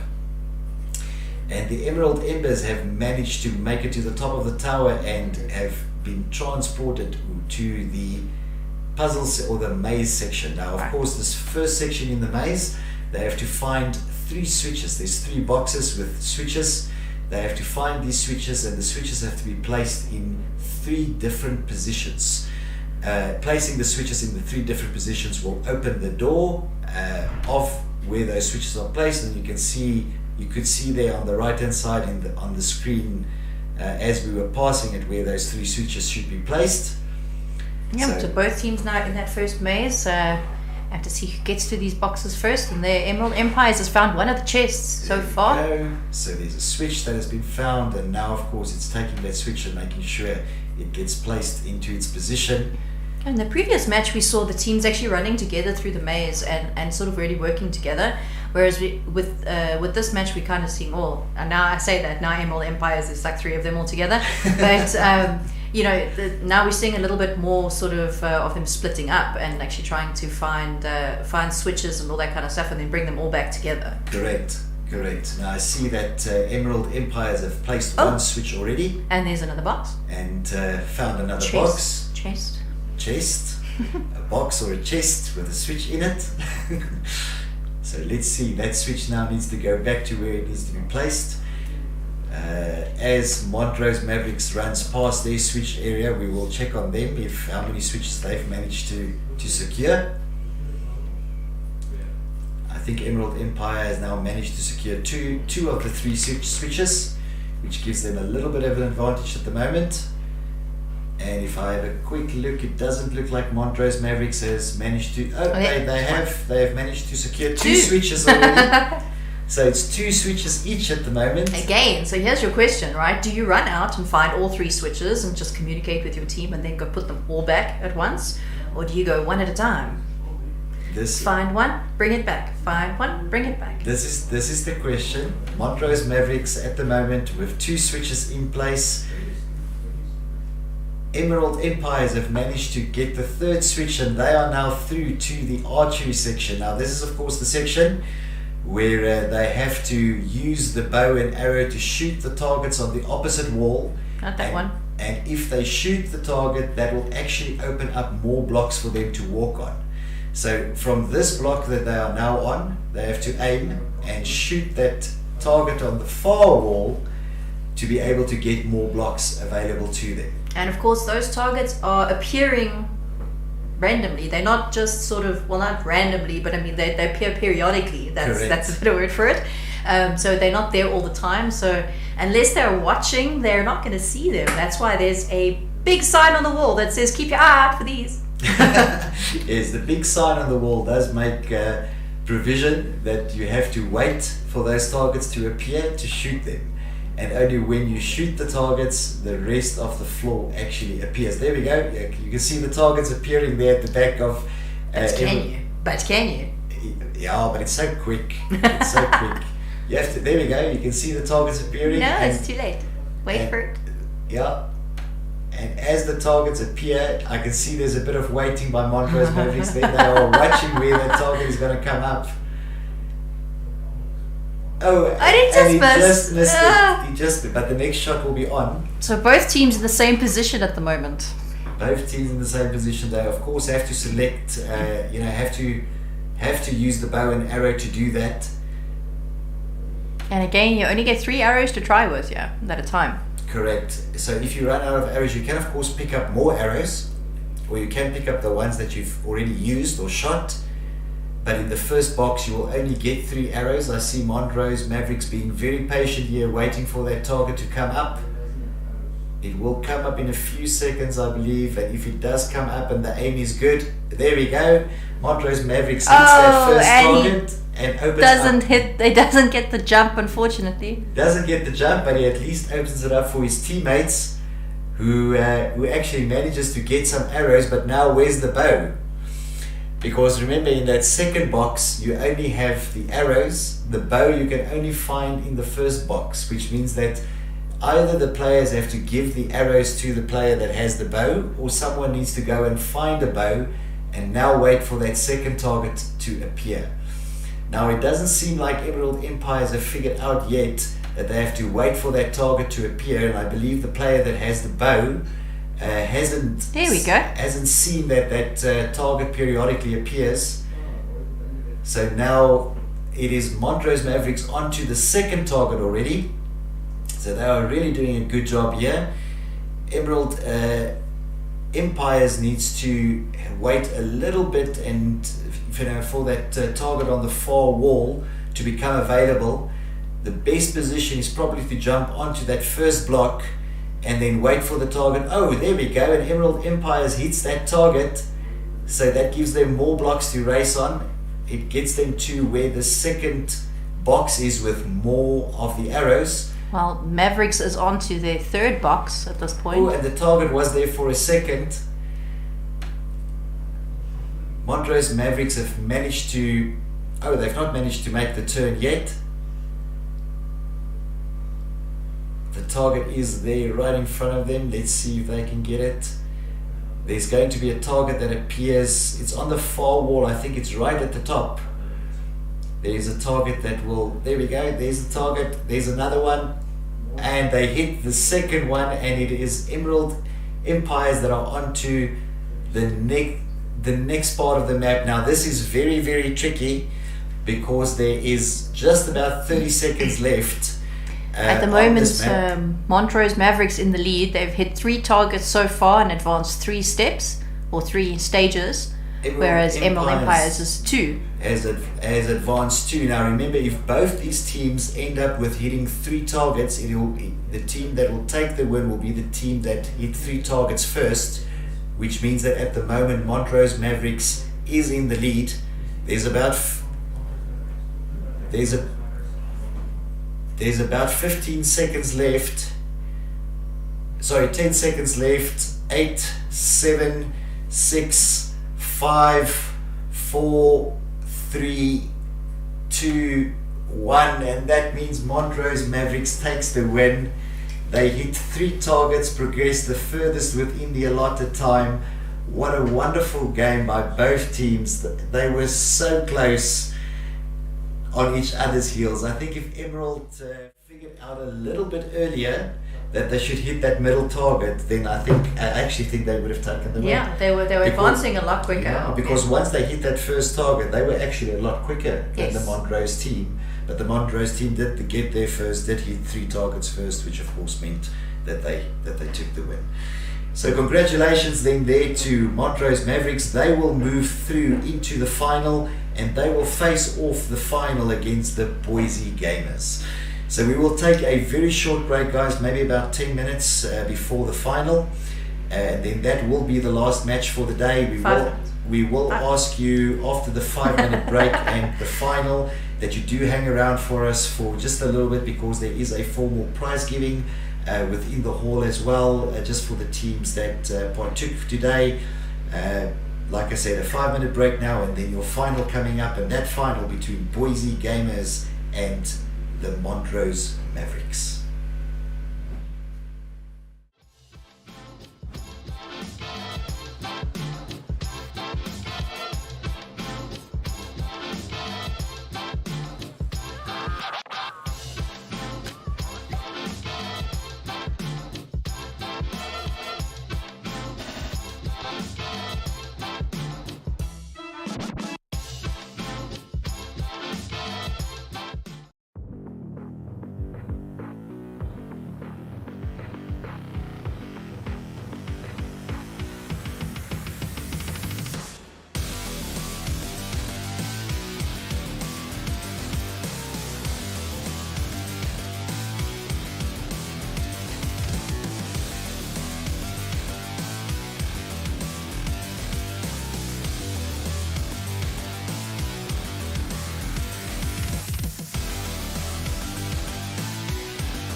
we go. And again, now that we're back from break, I have to move a little bit more to the right. Right, so we are back, guys, for your final. Now, this is, of course, a very interesting final. You've been following us through the bracket throughout the day. As I've been saying from the beginning of the day, this is, of course, a double elimination tournament, which means that you have to be knocked out twice from this tournament to exit the tournament or to be able to actually lose. Now, the interesting thing is that the final now is between Montrose Mavericks and the Boise Gamers. Now, the Boise Gamers has actually not lost a match today to get to the final, right? Which means that if the Boise Gamers lose now, we will go to something called the grand final, right? And that is because the Boise Gamers have to lose at least twice to be knocked out of the tournament. So if the Montrose Mavericks win now, then the Montrose Mavericks will play the Boise Gamers again. If the Boise Gamers win, then the Boise Gamers will be the winner of the tournament and there will be no grand final, right? So I'm just going to explain that again because a lot of people are new to esports and don't always understand double elimination brackets. For a double elimination, a team has to lose twice to be knocked out of the tournament. The Boise Gamers haven't lost today, which means that if they lose in the final, they will be allowed a second final, or what we call a grand final. That will be the last game for the day. However, if Montrose loses and Boise wins, then Boise will be the overall winners for the day, not having lost a single match during the absolute final. So it seems that the players are almost ready. I think we're waiting for one player to come back into the game, and then we are going to switch to the game cam, and we'll have a bit of a fly through. I'll just tell production here to show us the map so long, and I think the player is actually in, so we are ready. So let's get ready for that countdown. Alright, 10 seconds and then we are into the final. Ready to go, right? And the finals are on. 3, 2, 1. Right, Let's and the go. final is underway. The players enter into those one at a time. One at a time, one at a time. There we go. And they head on over. So it's Boise Gamers that are all first into the PvP section, heading onto that tower. Now remember, this is the second time that they are running this map, so they should have a much better idea of what the running of this map looks like today. So heading up onto the ladder, and they are of course trying to get to that top section as fast as possible, not only to collect some weapons and some peripherals that they can run the map with, but also of course to be able to get to that teleport section to teleport them to the maze as quickly as possible. Right, it looks like Montrose Mavericks are a little bit in the lead here. Is it? No? Yes? No? I'm confused between the two screens. They are moving fairly quickly. They go through their portal. And Montrose Mavericks fall down into that portal. They didn't care about going right to the top. They went straight for the portal and into the maze section. Now, of course, this section of the map, they are required to find those 3 boxes with the 3 levers. Placing those 3 levers on the door. There's specific places, of course, where those 3 levers need to be placed, and that will open the main door and let them onto the next section of the puzzle. We have Boise Gamers that are still on the tower section. They, of course, have to find their portal, and I'm not sure. I only see 2 Boise players, not sure where the other 2 are. Our cameraman can unfortunately only focus on one spot at a time. Oh, there we go. I see some Boise players at the ladder, and then there's another one coming up. They are looking for their portal area. Montrose Mavericks in the meantime are in the maze already, and I just want to see, it looks like 2 they switches. have found 2 switches already. So one more switch 3 needed. switches. And they have all 3 switches, and they've managed to open that door and head on over into the next part of this puzzle section, or of this maze section, sorry. Now, of course, they will head to the archery section, or is the section that they will find next. And let's see if they get to that quickly. Oh, and that spy door almost got one of the players there. And it is Montrose Mavericks that are at the archery section, and hopefully they now remember how this archery section works. I see in the meantime Boise gamers have managed to find the portal and have headed into the maze section and now looking for those 3 switches to open the magic door. Ooh, and there was an archery shot on that target that appeared, but I think it was missed. It was just to the bottom right hand of that target, so there's going to be another try. Ooh, and just below, just didn't hit the target, so a little bit higher. We're going to watch Montrose Mavericks and see if they manage to hit this target. 3rd time lucky. Remember, they only do have 3 arrows and they do hit it. So Montrose Mavericks, falls off that one block there, but manages to still open the section for the rest of the team. We've got our archer, he's got his new 3 arrows. Now, of course, they have to wait for that that would have been good if we got it straight up. Amazing. Just missed it, just shot underneath the target. In the meantime, Boise gamers have 1 switch on the wall so far. So they need another 2 before they can move across through to the archery section. So Montrose Maverick now onto the 3rd part of this course, now waiting for that target again to appear in the wall. And I see this archer is getting up to speed here, manages to open the 3rd part of the section. All along, Boise gamers looking for that switch to be able to open that main door that leads towards the archery section. Ooh, and Montrose Mavericks hits the 4th target now. Gains a little bit more arrows. This is a bit of a slow process because every time a target has to be hit before the next part of the course will open. Montrose Mavericks doing an incredible job here though of going through this archery section. Absolutely. And I see that it looks like Boise have now managed to find 2 switches. So looking for that last switch to open the door towards the archery section.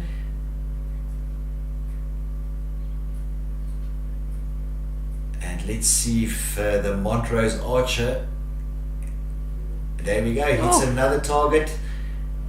And they are pretty much going now down the, let's call it the long stretch. I think there's 2 more targets left. Montrose Archer waiting here for the next one, hits it as well. Sure. Does a very good job at parkouring between those targets. He's now looking for another target. And the target appears right in front of him, and he just I think that's the wrong target. It is the wrong target, you're right. It's the one further down.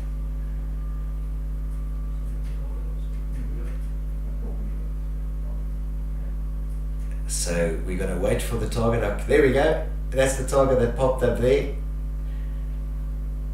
So the Montrose player has to hit this target on the far right. Now at the moment, it is Montrose in the lead, quite far down this archery section. I think the archer is trying to figure out where to get more arrows now, because of course he's probably removed the 3 arrows from the box in front of him. So either waiting for arrows to respawn or trying to get a few more arrows. Now we do have the Boise gamers who's managed to progress through to this archery section. Now, if I recall correctly, this is the 2nd time as well that they are seeing this archery section. So hopefully they remember that they've got to wait for these targets to shoot and to be able to expand the floor for them. Montrose is still looking for the correct target to hit at this point to progress a little bit further. I'm not sure if they can see around that corner. They can see around the corner, barely, but they can see around the corner. And the target is right down there at the bottom. It's quite a long shot that they have to take. And I don't think the player with the bow and the arrow is seeing that target pop up. I think maybe he's just looking in the wrong direction every time, because you should always keep your eyes towards where you're going, right? Absolutely. So there is this target that will pop up here on the screen on the right hand side in front of us. You'll see it there, it pops up. That's the target that the player has to hit. We're just checking the time quickly with the team. We have 30 seconds on the clock remaining. As things stand, it will be Montrose who eventually sees that target and gets it hit. They will now take the few arrows that are left, and then there is one more target that needs to be hit. I didn't quite hit that one. This is it a little bit. So there's 10 seconds left. Boise making some good progress. We're going to give you guys a 5-second countdown. 3, 2, 1. Now that does mean that the Montrose Maverick wins, but it of course means that we go to a grand final. Now, as I explained a few minutes ago when this match started, as I explained to you a few minutes ago when we started the match, this is a double elimination tournament, which means that each team that leaves the tournament today must have lost at least twice to be able to be knocked out of the tournament. Why did I say women? I have no idea. It's been a long day. It has been a very long day. Don't laugh at me. So Boise Gamers, that was actually the first game today that Boise Gamers lost, which is first of all an incredible feat, so well done to the team. But that does mean that both Montrose and Boise Gamers will now go into the grand final, which is the last game for today. Now, in the grand final, there are no teams that have not lost a game for the entire day, which means that whatever team loses now will be eliminated. Whatever team wins will be the winner of the overall tournament for the day. So the team are just resetting the map for us. Luckily, we don't have to wait for players to load in and all sorts of things like that. Well, we find out from production if we have a roaming cam in the arena, maybe we can have a look at what the crowd looks like or what the arena looks like. That's amazing. If that roaming cam is available, then perhaps production can put it up for us. Oh, apparently it's not available. All right, so it's not. Let me. Let's there we go. There we go. The roaming cam is available. And you can see some of the players there. See, Montrose is looking excited. Montrose is all excited. Boise Gamers, of course, on the opposite side, and that is the arena. So if you guys are in the arena, we hope you're enjoying the day with us so far. We've managed to get into a grand final, which is amazing because that doesn't always happen. Sometimes you just go to the final. And ironically, you say it doesn't always happen. It's happened 3 times in a row now. It has happened every time. But it's always great to get to a grand final, right? That way you know you have the 2 best teams of the day that are playing off against each other. So guys, I think the teams are almost ready. So we will go to the game cam just for a bit of a fly around until the teams are ready, and then we will give you a countdown. Let me just see if we can get. Oh, we can't get to the game cam yet. They're still resetting. Because they're resetting it. So the guys are still resetting. We're just waiting for those players going into the grand final, the last game of today between the Boise Gamers and the Montrose Mavericks. These teams have indeed had a big battle getting to this final today. Do you want to remind us where Boise Gamers is from? Because obviously Montrose Mavericks is from Montrose, but... so Boise is from Pretoria, right? So these guys came Jacaranda College. They came from far away. So there we go. We have the in-game cam for you, just to show you the extent of the world, and of course you can see how beautifully this world is built. Now I'm not sure about this particular statue, but the statue in the previous map I think took something like 25 hours or something. 30 hours. 30 hours to build. This one looks a little bit more complex to me, so I think it probably took longer. So kudos to our map builders today as well, guys, in case you weren't here when we talked about it earlier, or if you didn't hear perhaps when I mentioned it earlier. All these maps that you are seeing today are brand new maps that were specifically built for today's tournament, and they were built by our very own capable map builders. So all the designs, all the traps, all the puzzles, all of those things, it is absolutely beautiful, isn't it? I think it's amazing. Alright, so we're just checking with the production team if the players are in yet. I'm just looking through the production window here. No. And I see we're still struggling with 2 players, 1 on each side, just to load in. And when they are in, we will get this grand final underway. I think perhaps we could go to our sponsors a little bit before we go to of All right, so you talk about our sponsors. All right, so of course today's event is of course called the Lenovo Arena. So of course brought to you by Lenovo and Windows 11. Yes, Windows 11. Yes. And we've got a bit of cricket as well. There we because go. Obviously the winning school today will also receive a cricket machine That's right. as a prize to the winning school. The winning teams, the first place winners, will all receive Comic-Con tickets as well as some additional prizes as well. And of course, do you want to remind everybody why they're receiving Comic-Con tickets? Yes, because RGB Gaming has managed to secure a spot at Comic-Con. We will be hosting the largest primary school esports event that's actually ever occurred in the country. It will include 16 teams. There's space for about 1,600 spectators. It's being hosted between the 22nd and the 25th of September at the Johannesburg Convention Center. Convention Center. And Expo Center. Oh, Expo Center. It's the Expo old Center. showgrounds, right? That's what everybody knows it as. The Nazareth Showgrounds. So that's where it will be hosted. We will be in Hall 8 during the 22nd to the 25th. There are some participating schools and it's going to be absolutely amazing. Some wonderful prizes as well. Just on a side note, the prize value for today is probably around 7,500 rand for the teams. Lovely. So I mean, in total, that's pretty good. Very nice for a day tournament, and you know, the players hopefully looking forward to getting that. But production has just whispered in my ear that we are ready for the final to take place. So we are going to switch over to the game cam and give you a bit of a countdown and let the grand finals begin.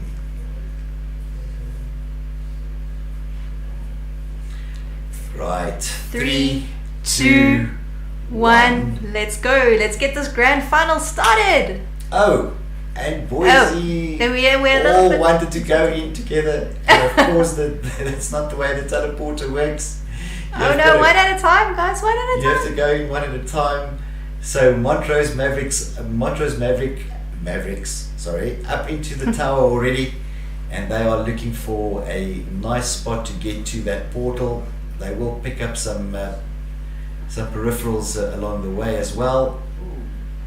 So Boise Gamers being a little bit overzealous there. They have to wait to go into the portal one at a time, otherwise the portal will not work. It's the same way that portal has worked the whole day, but we have one Boise player that's now gone through to the parkour section, or to the tower section, sorry. There was a little bit of PvP action happening there. You know, one of the sort of Boise Gamers guys got through there, and Montrose was like, nope. So Montrose Mavericks now into the first part of the puzzle section. Again, this puzzle section, finding those 3 switches and placing them on the walls. Now hopefully they have some muscle memory from the previous rounds and are able to remember where to find those switches. Those boxes, luckily for them, do not move around at all. They are stationary, so they are the same on every map. So if you know where to find them, you will be able to find them fairly quickly. So let's see how fast they move, and I think there's definitely one switch already being found there.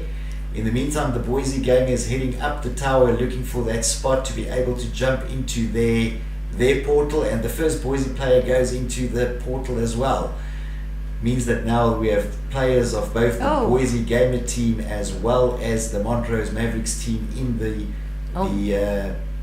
Montrose has actually moved across. They've opened up that other section, so they're going to go through to the archery section. Oof. Now, of course, it did look in the previous round like the Montrose Mavericks had a dedicated archer. Yes. Who was doing a pretty good job. Oh, wait. It looks like there's a Boise player. Is that, or is that... So there is a PvP, so the players will try and get him This away. is great.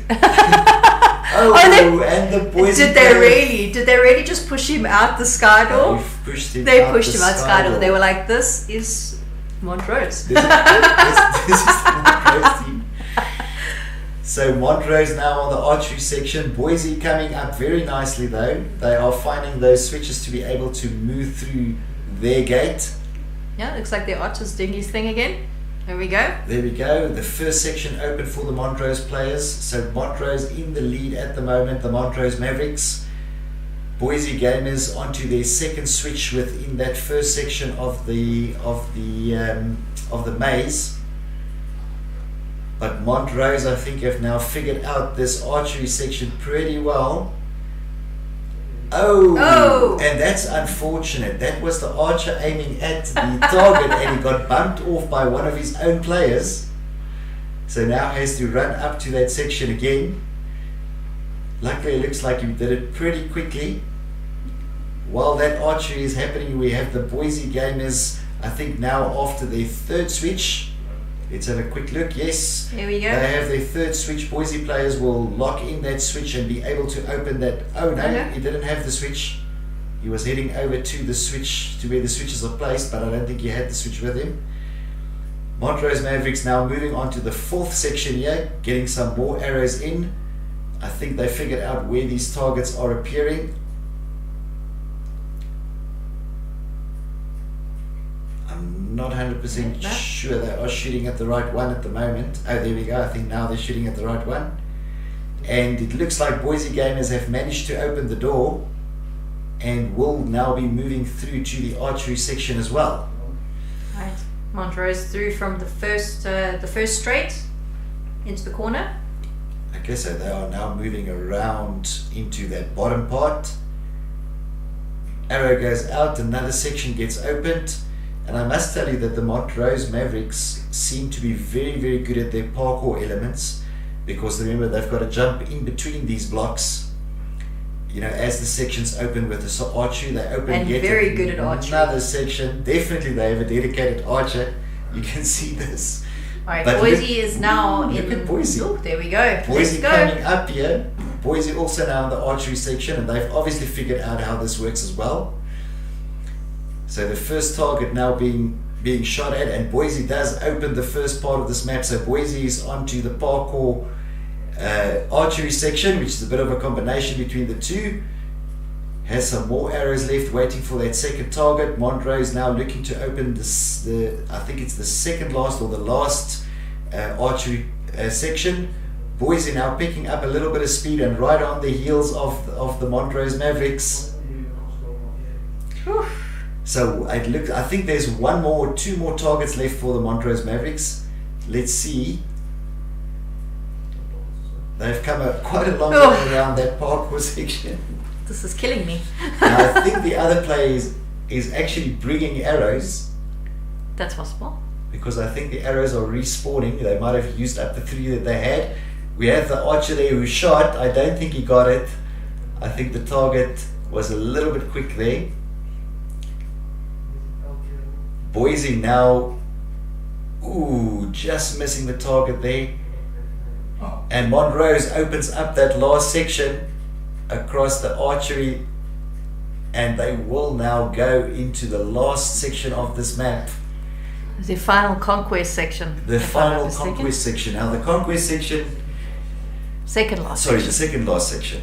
Because the last section of the map is the conquest section. Yes. Right now, for those of you who are new to esports, what conquest section means is that there is a part of a map that a team has to control by being in the vicinity of that part of the map, and they have to control it for a certain period of time. This section. Alright, so it's called the one breath section, or one breath challenge. So basically this is a swimming challenge through the maze, but there is no way to get air unless you're at the front or at the back of the maze. So either at the end of the maze, like that, or at the front where you start. Now, through this maze though, you've still got to get switches and bring them to the end of the maze. So you have to be able to navigate to see where you've been, what you're doing, where your team is, so that you don't get stuck in the maze and actually run out of air and die. That is incredibly hard. Now in the meantime, I'm also having a look here and to see how our Boise gamers are doing, and I'm watching the time because there's only about a minute left, and at the moment it is Montrose who is in this one breath challenge. Boise is still on the archery section, so if they can get the archery done very quickly, they still have an opportunity to catch up with Montrose. We are going on to about 45 seconds now, so it's really coming down to the wire. Is Boise going to be able to make this archery section? I see that Montrose has actually found one of the switches. They are still in the one breath section, so technically leading the match at the moment. They have that one switch in hand. but I think they actually need 2 to be able to open that metal door. 3. Sorry, switches. actually 3 switches, my apologies. So they need 3 switches. I saw one of the players had 1, so they still have to dive into that water and go and look for those other switches. At the moment though, they are still in the lead even without those 2 additional switches. 30 seconds.